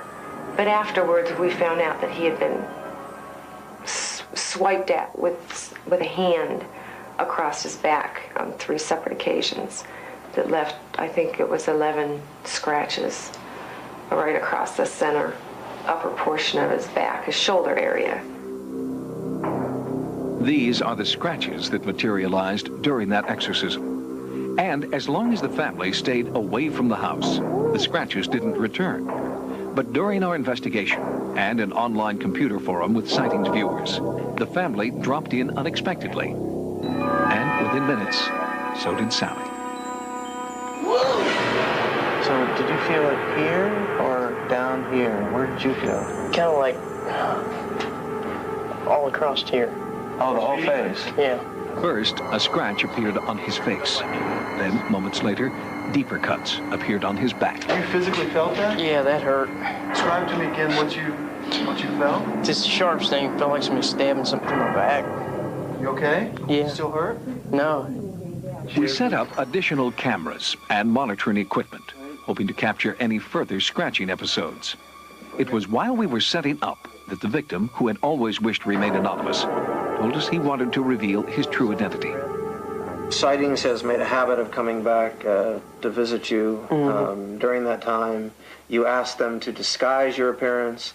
Now you're finally allowing them to use your appearance. What changed for you? Well, it's something that me and my wife we talked about a lot, and it's a pretty religious town, and I didn't know what kind of feedback we'd get from this type of situation. The more we've talked about it, and since we have been on television a few times, and we've been getting some pretty positive feedback. I mean, the people have accepted it really well. So people aren't ridiculing you as much like you thought they might? We get our taunts every once in a while, or somebody will, say something, but it's something that I know what's happening, and my wife knows what's happening, and that's what's important to me. Now here's a new one right now. Right now. Right here. Brand new. Can anyone get closer? Yeah, we're pretty close. I'm sitting right here and I didn't see it. It's on your side, yeah. It's on my side. I'm sitting right next to you. This scratch right here, all the way down to here, was not on your face when we came in because we saw this one here. We examined your face, your stomach, your back. Your hands are right here in full view of the camera and in full view of all of us. If one of those hands had gone to your face, I would have seen it. It would have been on that camera. This is truly incredible. Truly incredible. This happened right here, right this moment. If this were true, typical poltergeist phenomena, it would follow Tony to his new home. Now, he's only been in his new home a month, so it's still a little bit too early to make that kind of judgment yet. The story's not complete here. We've got a lot more work to do. Sightings will continue to investigate this groundbreaking case. New tenants are set to move into the house. We'll monitor their experiences and also follow Pam and Jeff into their new home to determine if it is the house or the people who are the focus of this haunting. For almost 1 full year, Sightings has conducted an ongoing investigation into unprecedented haunting activity inside one unassuming house in America's heartland. We've heard from many viewers who have intriguing theories about the source of the haunting activity. So, armed with your recommendations, we now return to the house. Sally, stop it. Look, one's starting to bleed. Oh, why don't you sit down? There's a little girl that's standing right there. Sally? Is that your name, Sally? MC. Yeah, we've got a new scratch. There's an entity in this room right now. No doubt in my mind. Something is burning my face, like right now. Whoa! In full view of 8 witnesses. You physically felt that? Yeah, that hurt. After our last visit there, I became more convinced that this phenomena was legitimate, that there was something really going on. One of the most unique elements are the scratches, of course. I've been there, I've witnessed them happening while I was observing him. It's the story Sightings viewers can't stop talking about, especially those strange bleeding scratches. Parapsychologist Carrie Gaynor responds to your suggestions that the bleeding scratches could have a medical rather than a paranormal explanation. I've been researching a skin condition called dermatographism, and what that is a person can scratch himself and nothing will show up until about 10 or 15 minutes later. And this is very interesting in light of the way this phenomenon is occurring in this case. The references that I've looked at so far do not include bleeding with this skin condition, and certainly in this case, there have been bleeding scratch marks. So this doesn't seem to be a very good explanation for what's going on in this case. Many viewers also wanted to know more about the child entity known as Sally. Sightings was chastised for overlooking a religious explanation, so our team now includes Franciscan monk Father Ed Anthony. I would not consider Heartland to be an extreme case. I don't think there's demonic possessions going on. I think what's happening there is perhaps we would maybe call a lost soul or a spirit that is trying to communicate. When you try to communicate with somebody, if they're not listening to you, if they're not paying attention to you, you're going to do all kinds of things to get that person's attention. I think perhaps a spirit would do the same thing. Many viewers have suggested that the scratching is actually stigmata, which they define as a physical manifestation of Christ's crucifixion wounds. I don't think Jeff is experiencing a stigmata. I think you have to look at, is there a connection to the doctor who was involved or who was there when this young girl died? There is a part in Scripture that says, and the sins shall be passed from generation to generation upon your children's children's children, however. You know, what happens is it can jump over generations.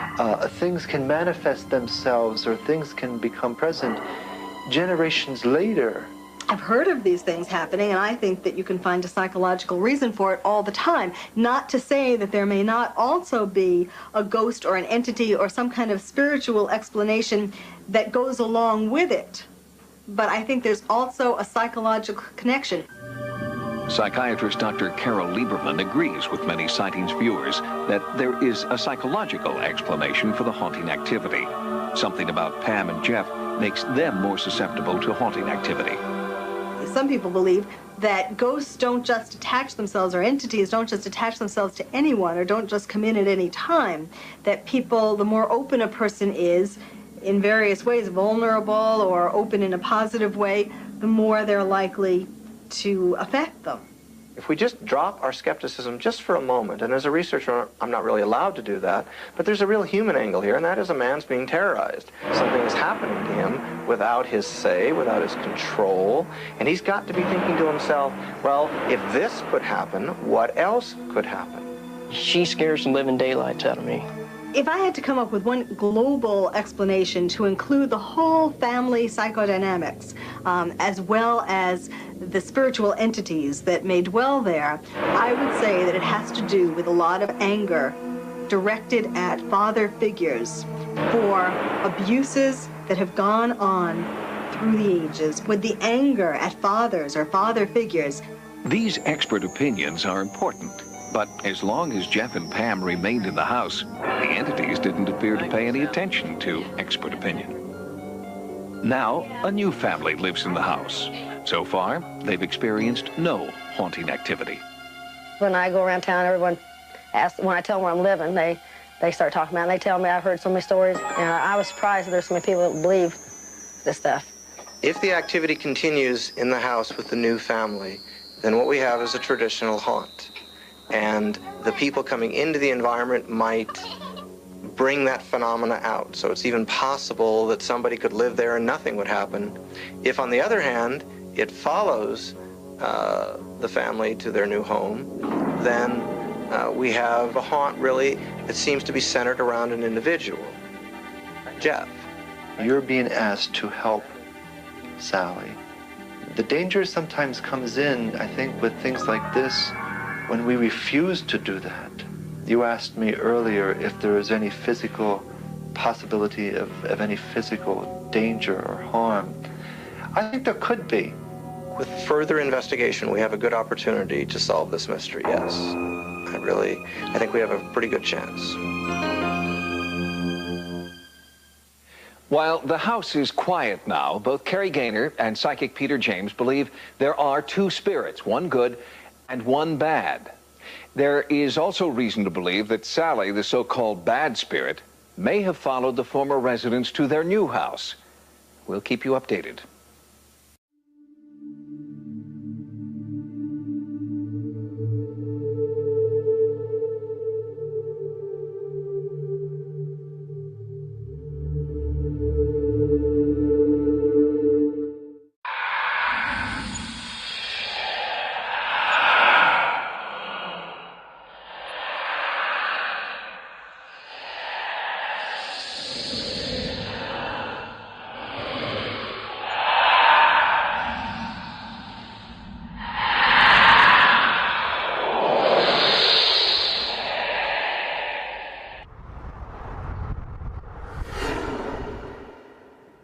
Sound Hospital in Tacoma is rumored to be haunted. And inside these walls lurks a nurse named Mabel from the 1920s. And if you're lucky enough, you'll have a chance to meet her. I'm a believer now, I'll tell you that. I never was before. Julie Showers was working alone in the building 7 years ago, filling vending machines on the graveyard shift. All of a sudden I look over and there's someone standing there in a nurse's outfit and she's holding a candle, and I said, "Hi, how are you?" And she just looks at me like that and turns away, and I just said, "Oh, that was rude." And I waited about 5 seconds. I walked after her and gone.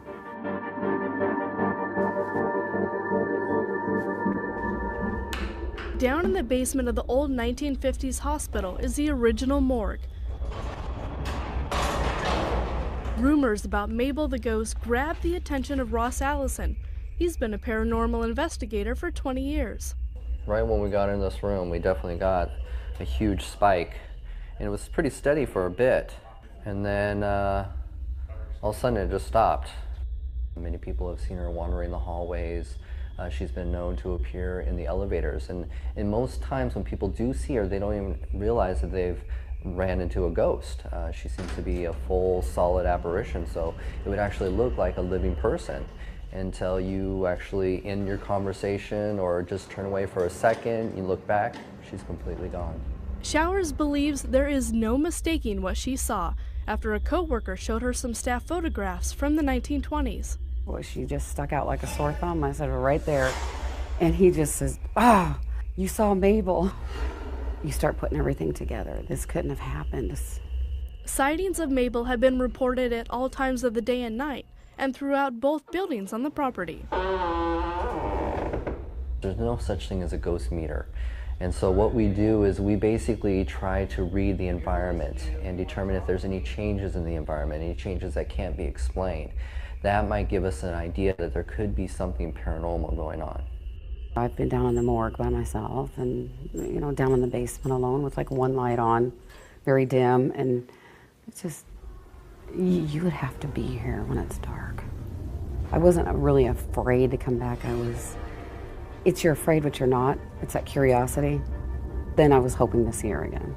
Inside the haunted hospital, Megan Hutton reporting, Pierce County News.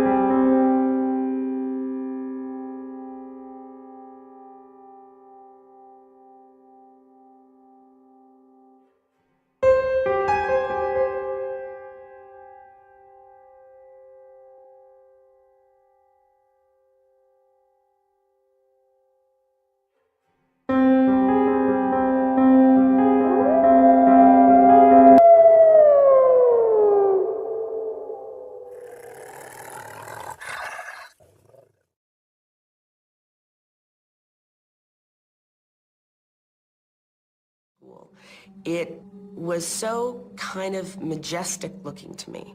The buildings, were sturdy, but had this charm to them and this history about them. One of the stories that I heard was that at one point, the dorm houses had been used as an infirmary, many, many, many moons ago. But it kind of felt like that. The hallways were really long and narrow. And, on each side there was room, and they were very small. So really you could fit a single bed, a little desk, and, a window.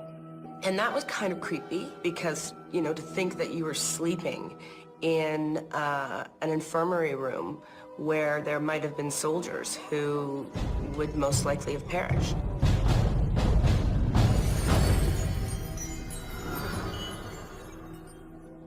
Hospitals. Chances are if you go to one today, you'll walk out in good shape. But 100 years ago, you were just as likely to be carried out in a box. Hi, I'm Lawrence Chow. Today we meet Sarah and Debbie. Debbie was in a hospital when she was paid a visit by a surprising guest. Sarah got ghostly confirmation that her dormitory used to be an infirmary. As a schoolgirl in Boston, Sarah heard plenty of rumors about ghosts. People said her dorm was haunted. However, it wasn't the spirits of long-dead students who kept her awake at night.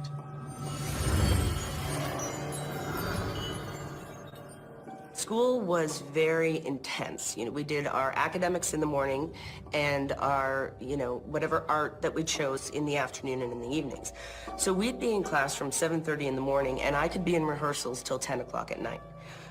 So the need for sleep was imperative. It just was one of those things that you looked forward to as the day was coming to an end. You looked forward to your sleep. So one night, I went to sleep.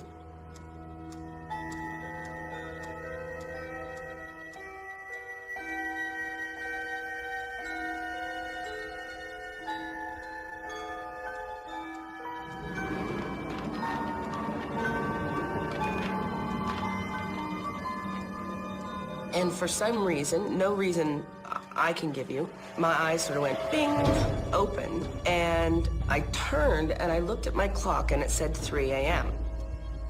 And when I turned, there was a man sort of leaning out of the closet, staring directly at me.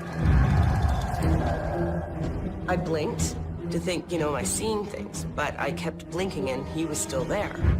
I could see his shoulders and his arms, and they were very broad and straight. And he had this sort of long face and long neck that literally went just up and around to the brim of a very wide, almost Quaker-looking hat. I was just terrified. I was just, you know, frozen in bed, kind of looking and not knowing what to do because there was somebody in my room. So I, you know, mustered up the courage to, you know, sort of move my hand over and pull on my light, and then looked again, and he was gone.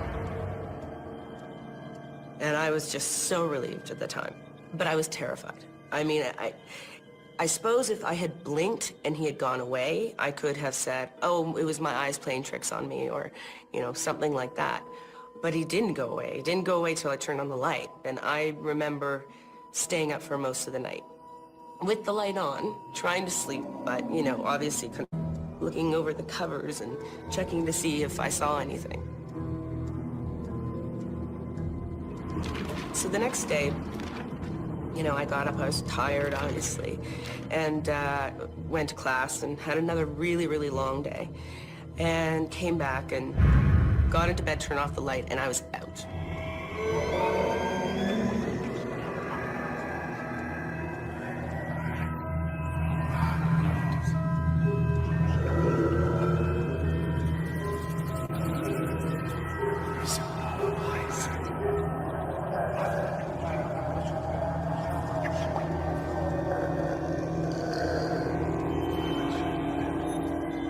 Again, for no particular reason, my eyes just opened at 3 o'clock in the morning. And this time, to my horror, the figure that I had seen peering out of the closet was now staring directly at me from the end of my bed. And when I looked over, I saw a second one standing just outside of the closet.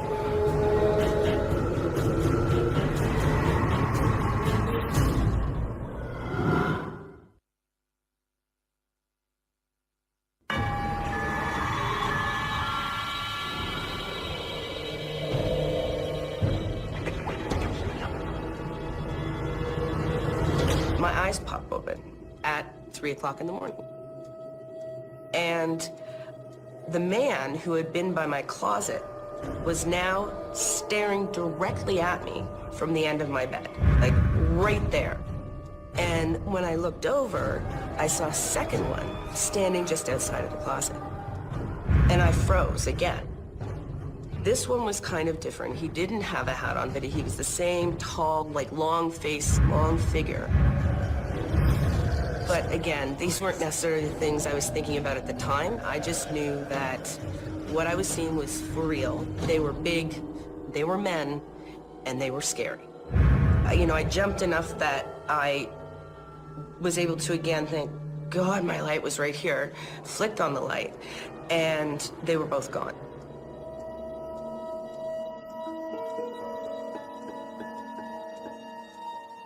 I do remember over those 2 nights losing a lot of sleep.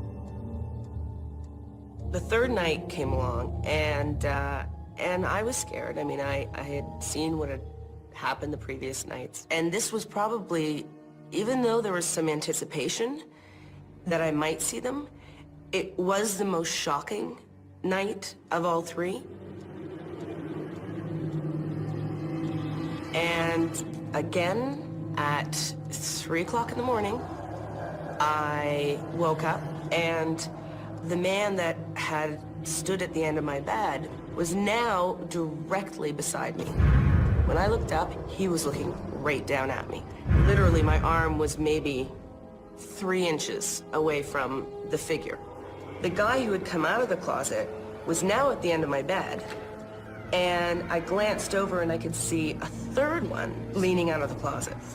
He was just a little smaller of stature, and they were kind of looking over at me almost in a curious nature.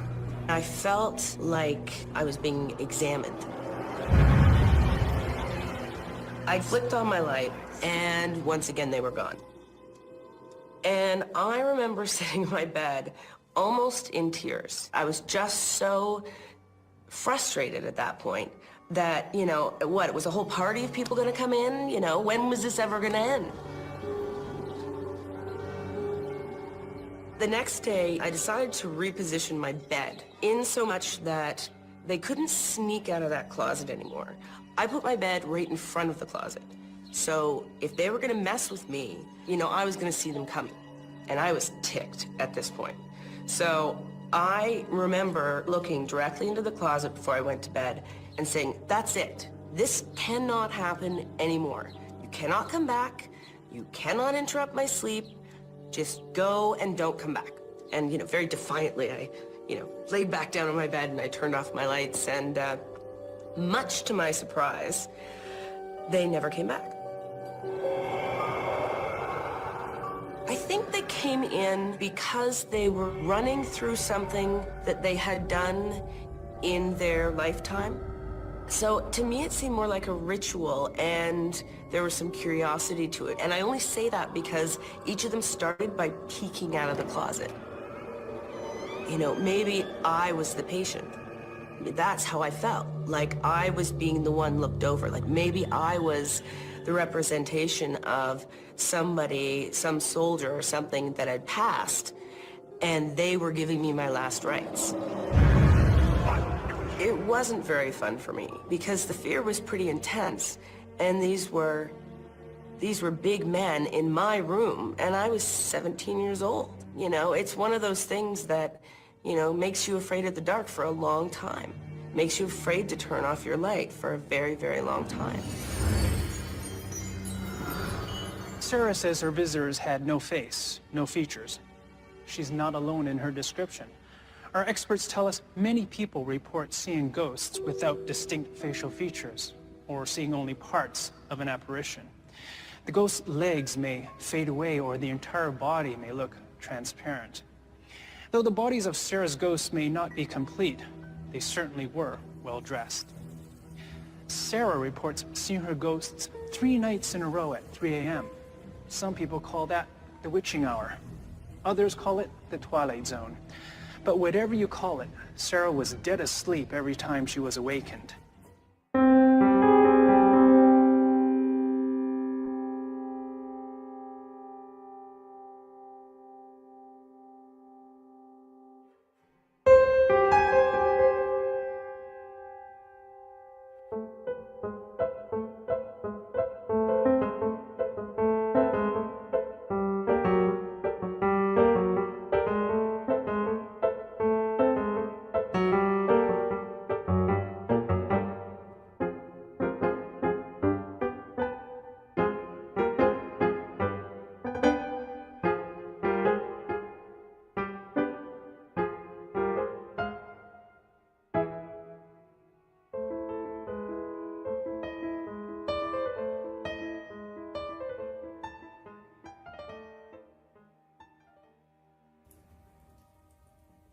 The Raven.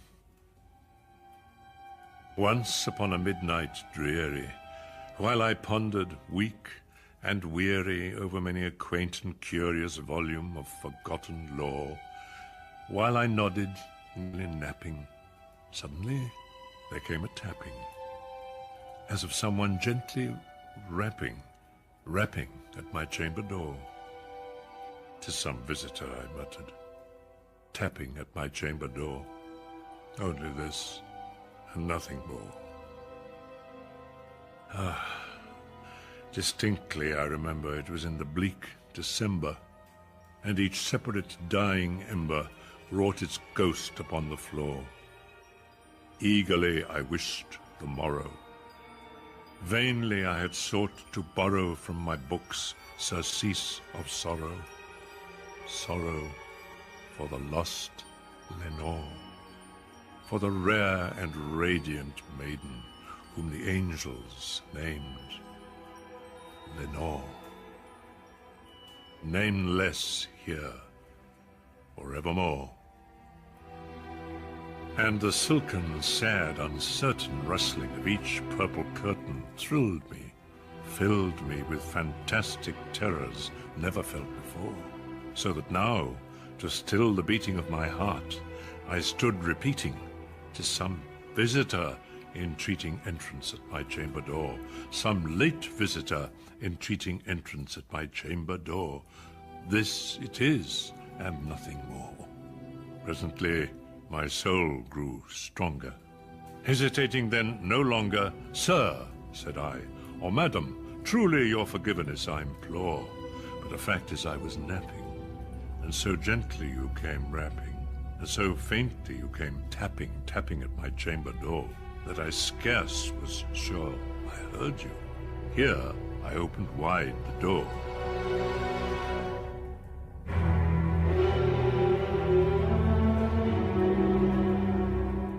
Darkness there, and nothing more.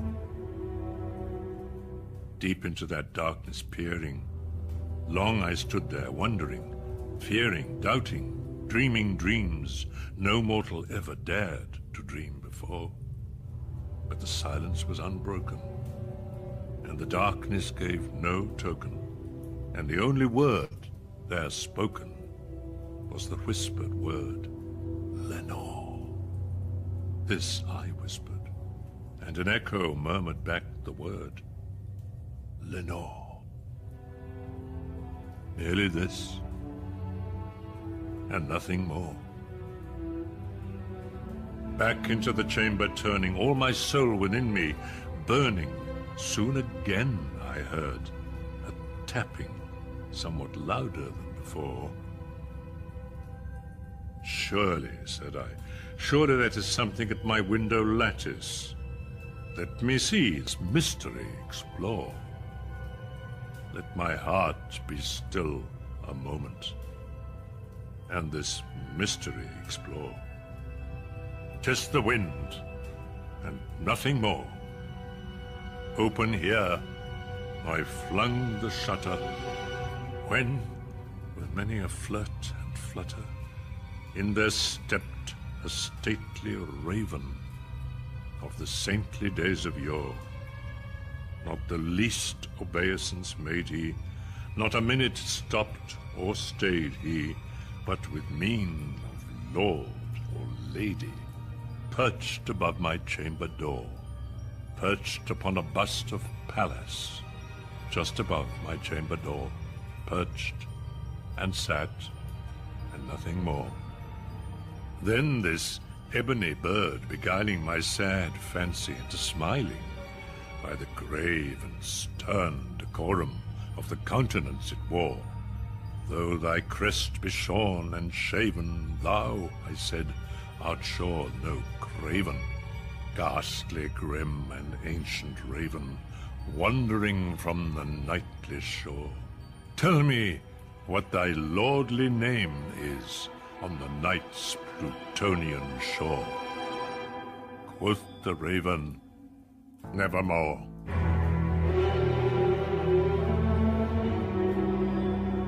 Much I marvelled this ungainly fowl to hear discourse so plainly, though its answer little meaning, little relevancy bore. For we cannot help agreeing that no living human being ever yet was blessed with seeing bird above his chamber door. Bird or beast above the sculptured bust above his chamber door, with such name as Nevermore. But the raven, sitting lonely on the placid bust, spoke only that one word, as if his soul in that one word he did outpour. Nothing further then he uttered, not a feather then he fluttered. Still I scarcely more than muttered. Other friends have flown before. On the morrow will he leave me, as my hopes have flown before? Then the bird said, nevermore.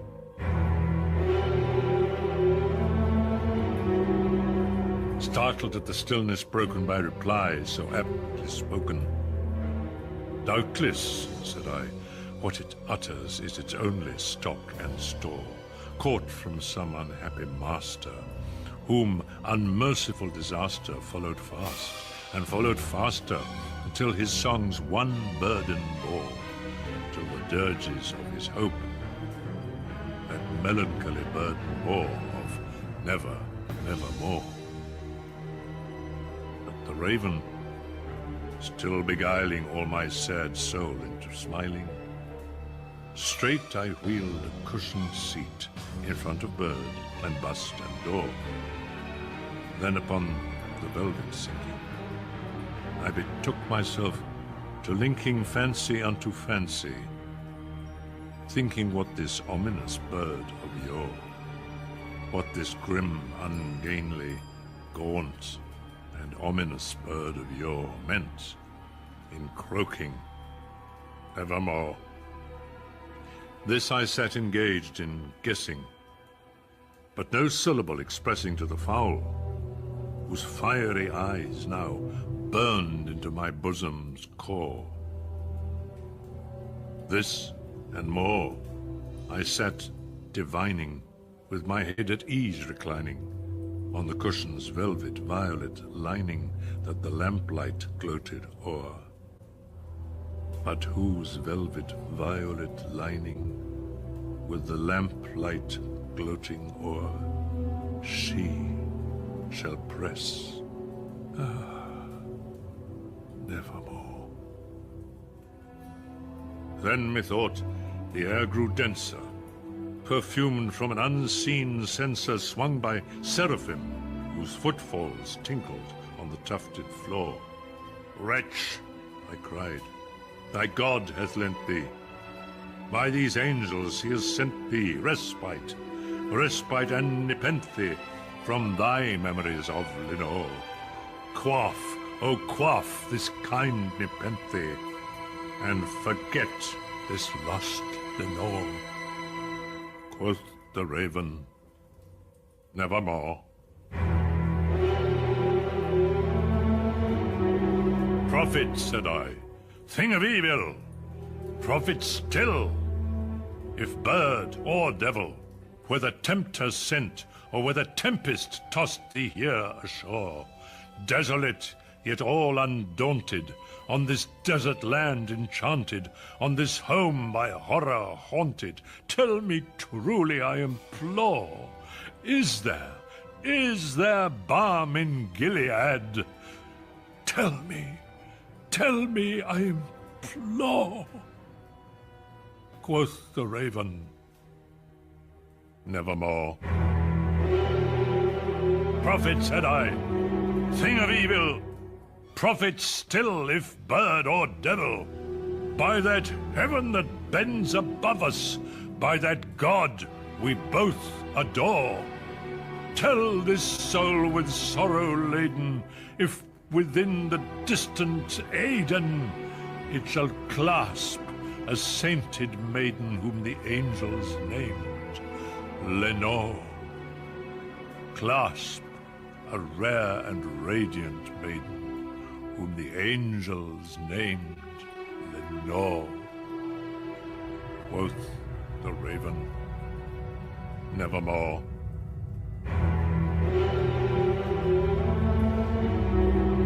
Be that word our sign of parting, bird or fiend, I shrieked, upstarting, get thee back into the tempest and the night's Plutonian shore. Leave no black plume as a token of that lie thy soul hath spoken. Leave my loneliness unbroken, quit the bust above my door. Take thy beak from out my heart, and take thy form from off my door. Quoth the raven, nevermore.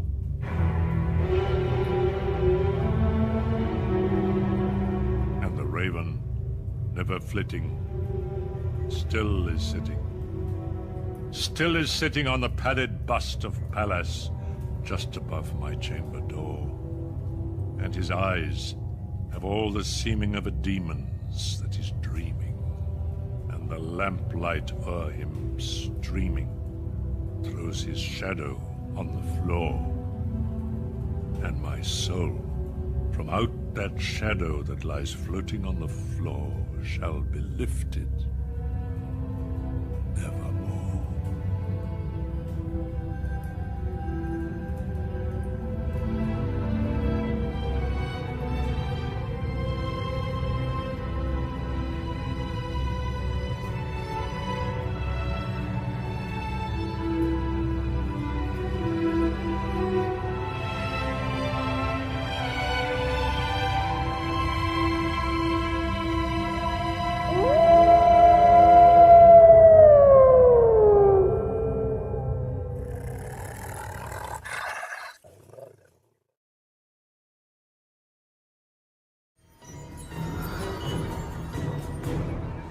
I went into hospital to have my child, and it was pretty fast, and I had him by round about noon.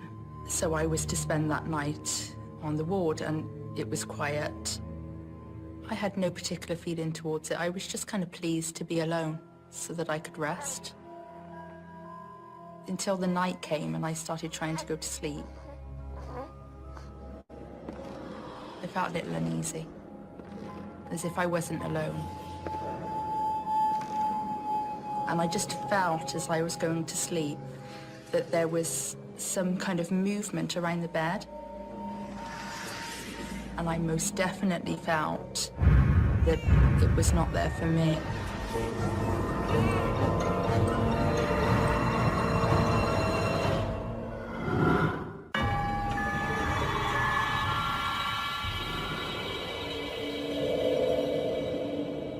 Well, I never liked staying on my own at night in hospitals of any kind.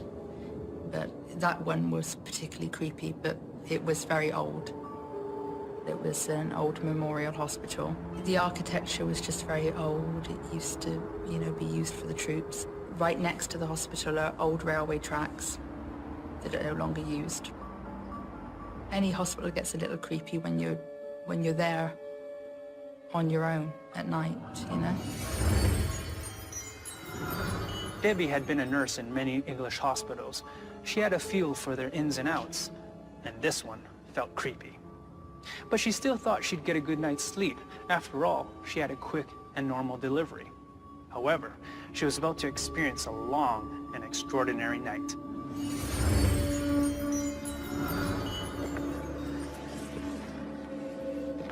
I was trying to go to sleep, and I became very aware that something was around me.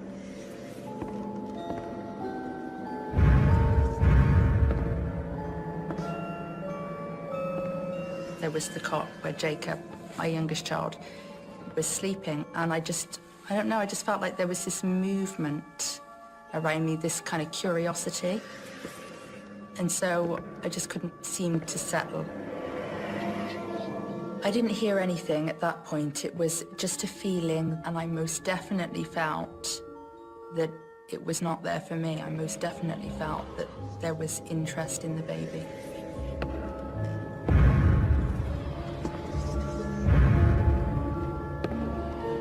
And it wasn't that I thought that anybody physical, a person, was taking an interest in the baby, because the nurse and midwife and everything were just, somewhere else down the corridor.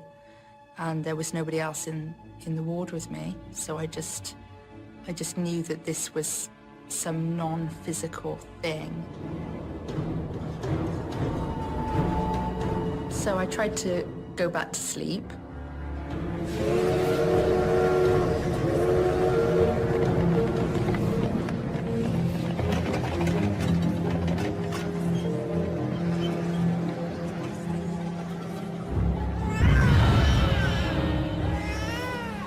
And then I had these voices. I don't know what they were saying, if they were saying anything. It just sounded like voices to me, but they were incoherent.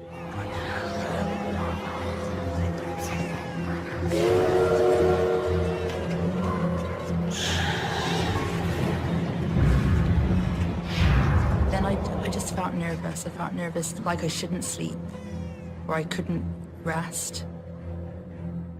And so I resigned to myself that I was not going to go to sleep.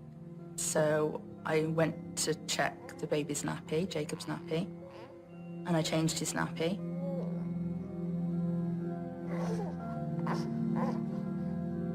And then I walked across the ward to the other end of the ward where I washed my hands.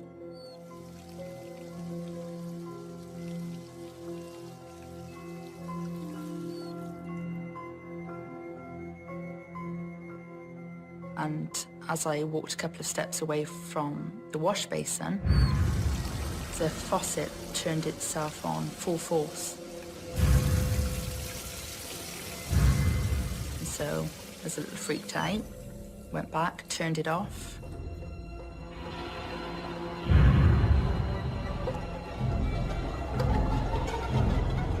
I was kind of nervous, I would say, when I heard the tap go on.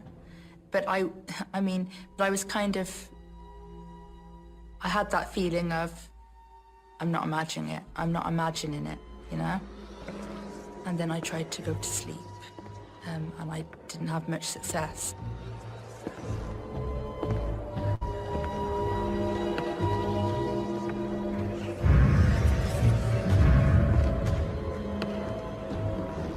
And I saw this young man.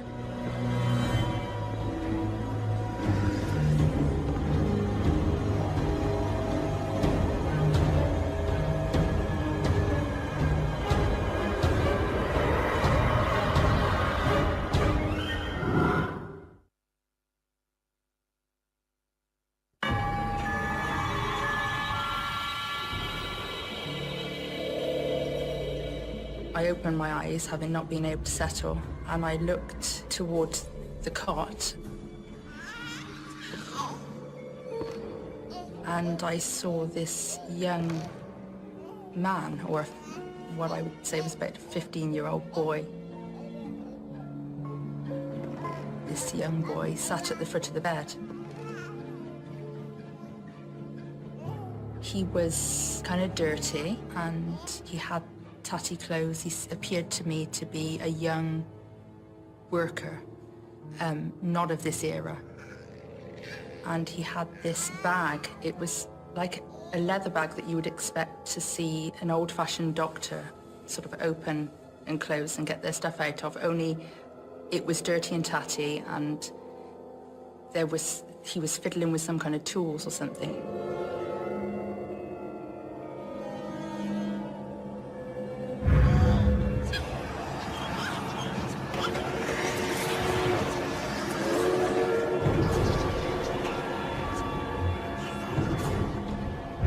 I felt like there was interest in the baby, and I don't know whether there was more than him there. Perhaps there were, you know, other spirits around too that were interested in the baby for some reason.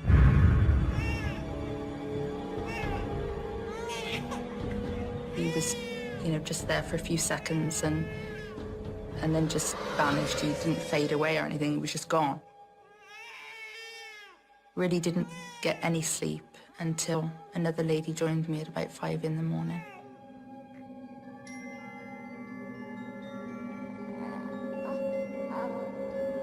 It is an old hospital, and if you looked out of the window on the ward, right next to the hospital are old, unused railway tracks.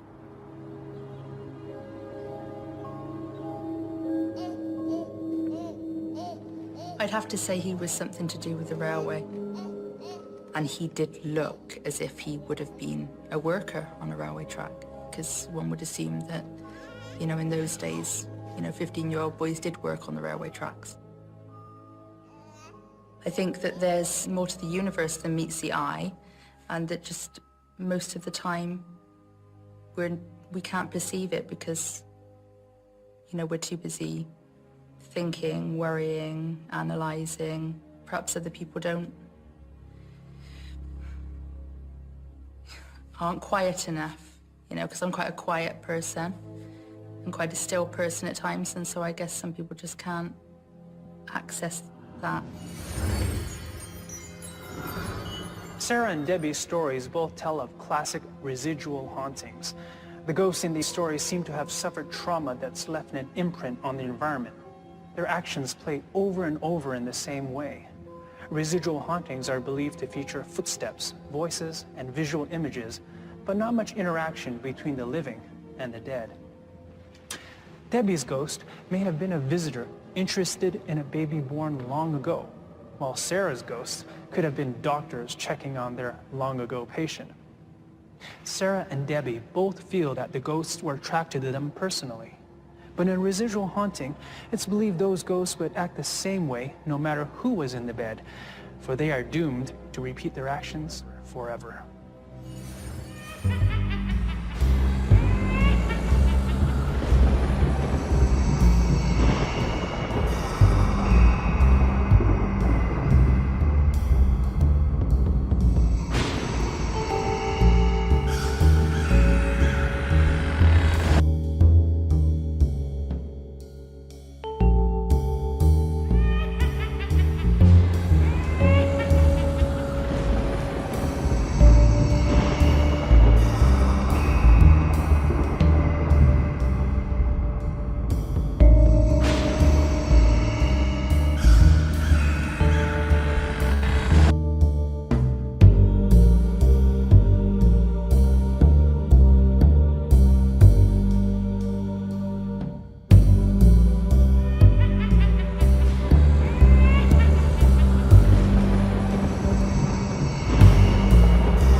London has a fireman, and they're supposed to stay there all night to make sure the place doesn't go up in flames.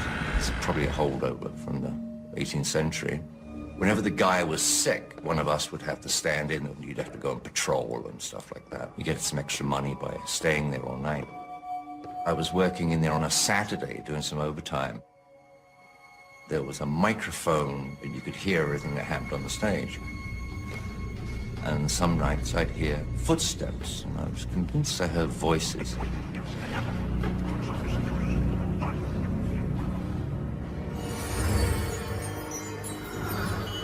Everybody has a past, and so does every building. Its energy can be traumatic, or it can be happy. And every building, just like every person, has baggage. And that history spawns some of the most chilling tales ever. I'm Lawrence Chow. Today we'll meet Ian and Rick, two men who believe they saw firsthand that historic buildings don't just carry baggage, they can carry ghosts. The 1960s.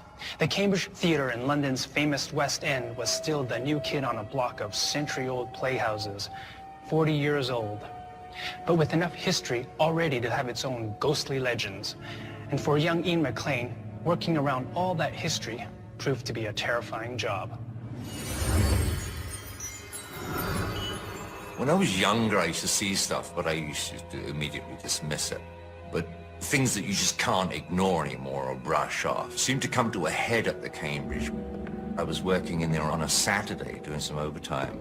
Because the Cambridge had the lighting console backstage, you had to be very quiet up there because the stage is right there.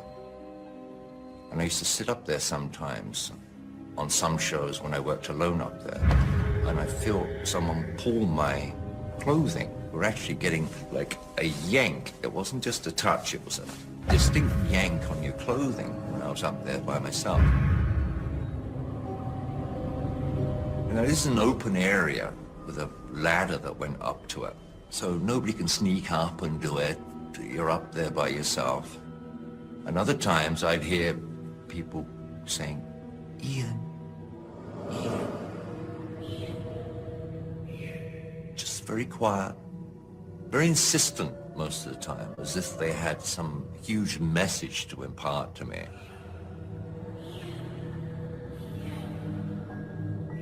And it was kind of creepy.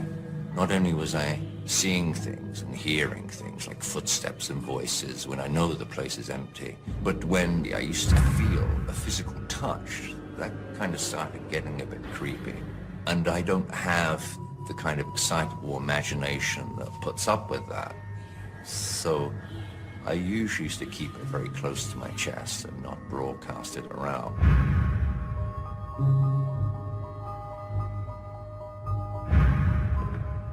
One night when I was walking around on my patrol, there was a back staircase that went from the stage up past the royal box up to the upper circle. I turned a corner in this staircase, and there, standing right in front of me, was this guy. He was standing a couple of stairs up. So he was taller than I was. He had substance, but he was like vapor at the same time, but it was like a solid vapor. He had a glow to him. It was the embodiment of all the little tiny suspicions I'd been writing off all this time.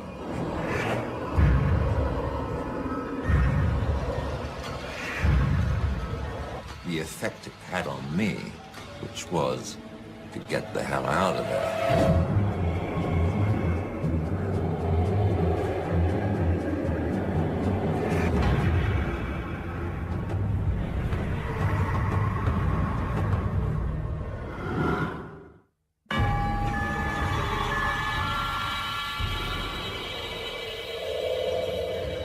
Everything that had happened, I could lay away somewhere. I could say, well, I'm hearing echoes from somewhere else, if it's footsteps, or I'm hearing voices from the street that were picked up by the stage microphone. But that night when I saw that thing, I couldn't make excuses anymore.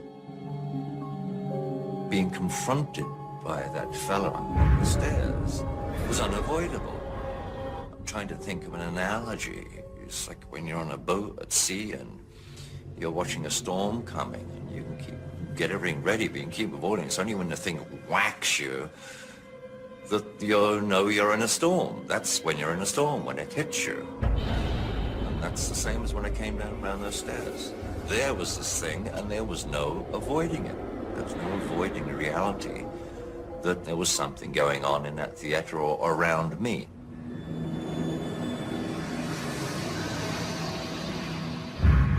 National Theatre was in there, and it was a repertory company. Each show was different each night.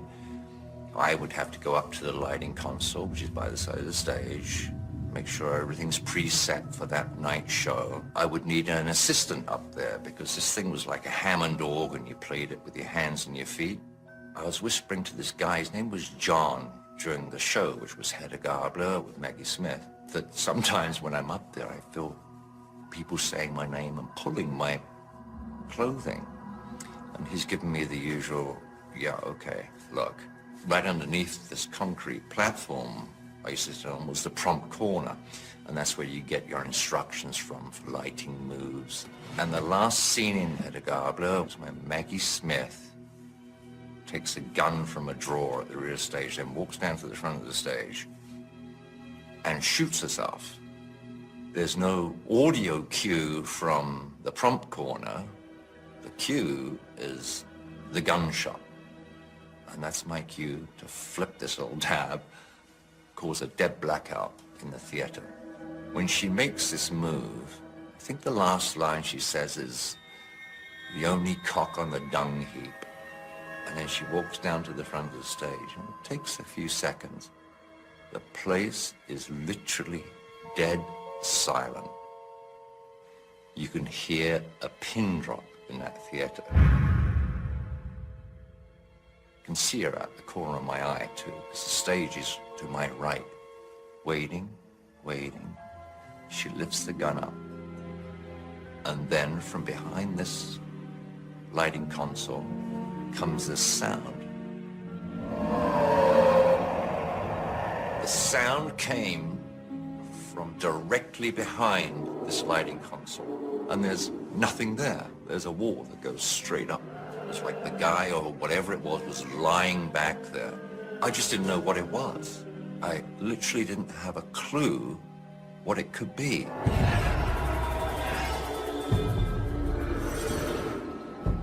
And as it grew louder and louder, I think I thought to myself, oh, geez, here we go again.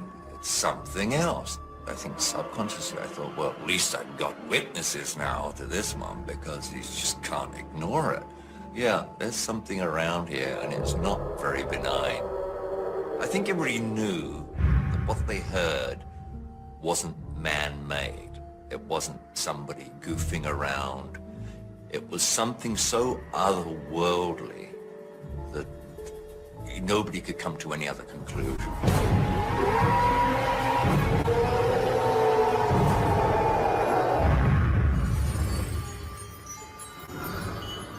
Most of Ian's experiences fall into the category of poltergeist activity. Reports of similar events date all the way back to 530 AD. Experts don't always agree about what causes them, but they do agree that poltergeist activity is violently dramatic. If there are such noisy spirits, they'd be right at home in a theater.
Well, the moonlight shining on a gravel road, whispers in the dark are speaking low. Got my old boots on and I'm feeling brave, but there's all kinds of spooky shit I gotta say.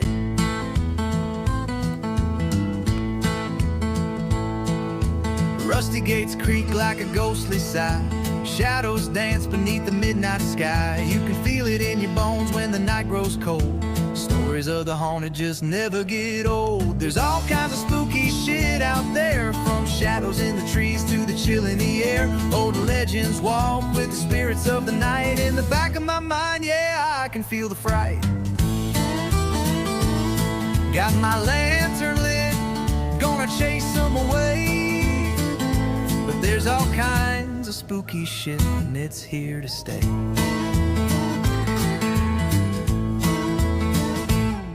Crossroads at midnight where the lost souls meet. You can hear them laugh and feel the cold defeat.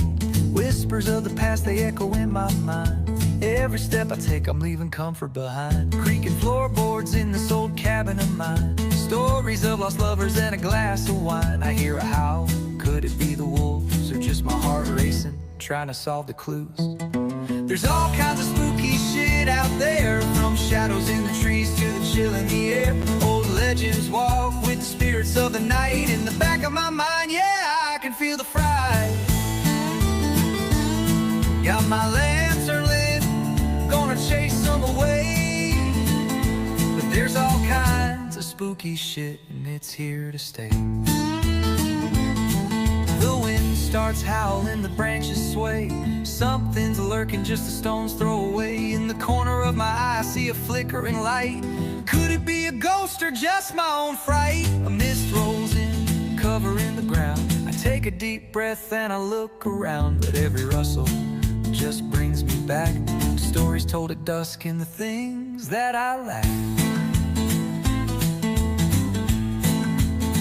So if you walk these woods, keep your senses keen. Listen to the whispers, know what they mean. There's magic in the darkness, secrets in the trees, and every haunted shadow carries memories. They say every ghost has a tale to tell of loves lost and found, and living in hell. Embrace the fright, 'cause it's part of the deal. Life's too short to run from what you feel.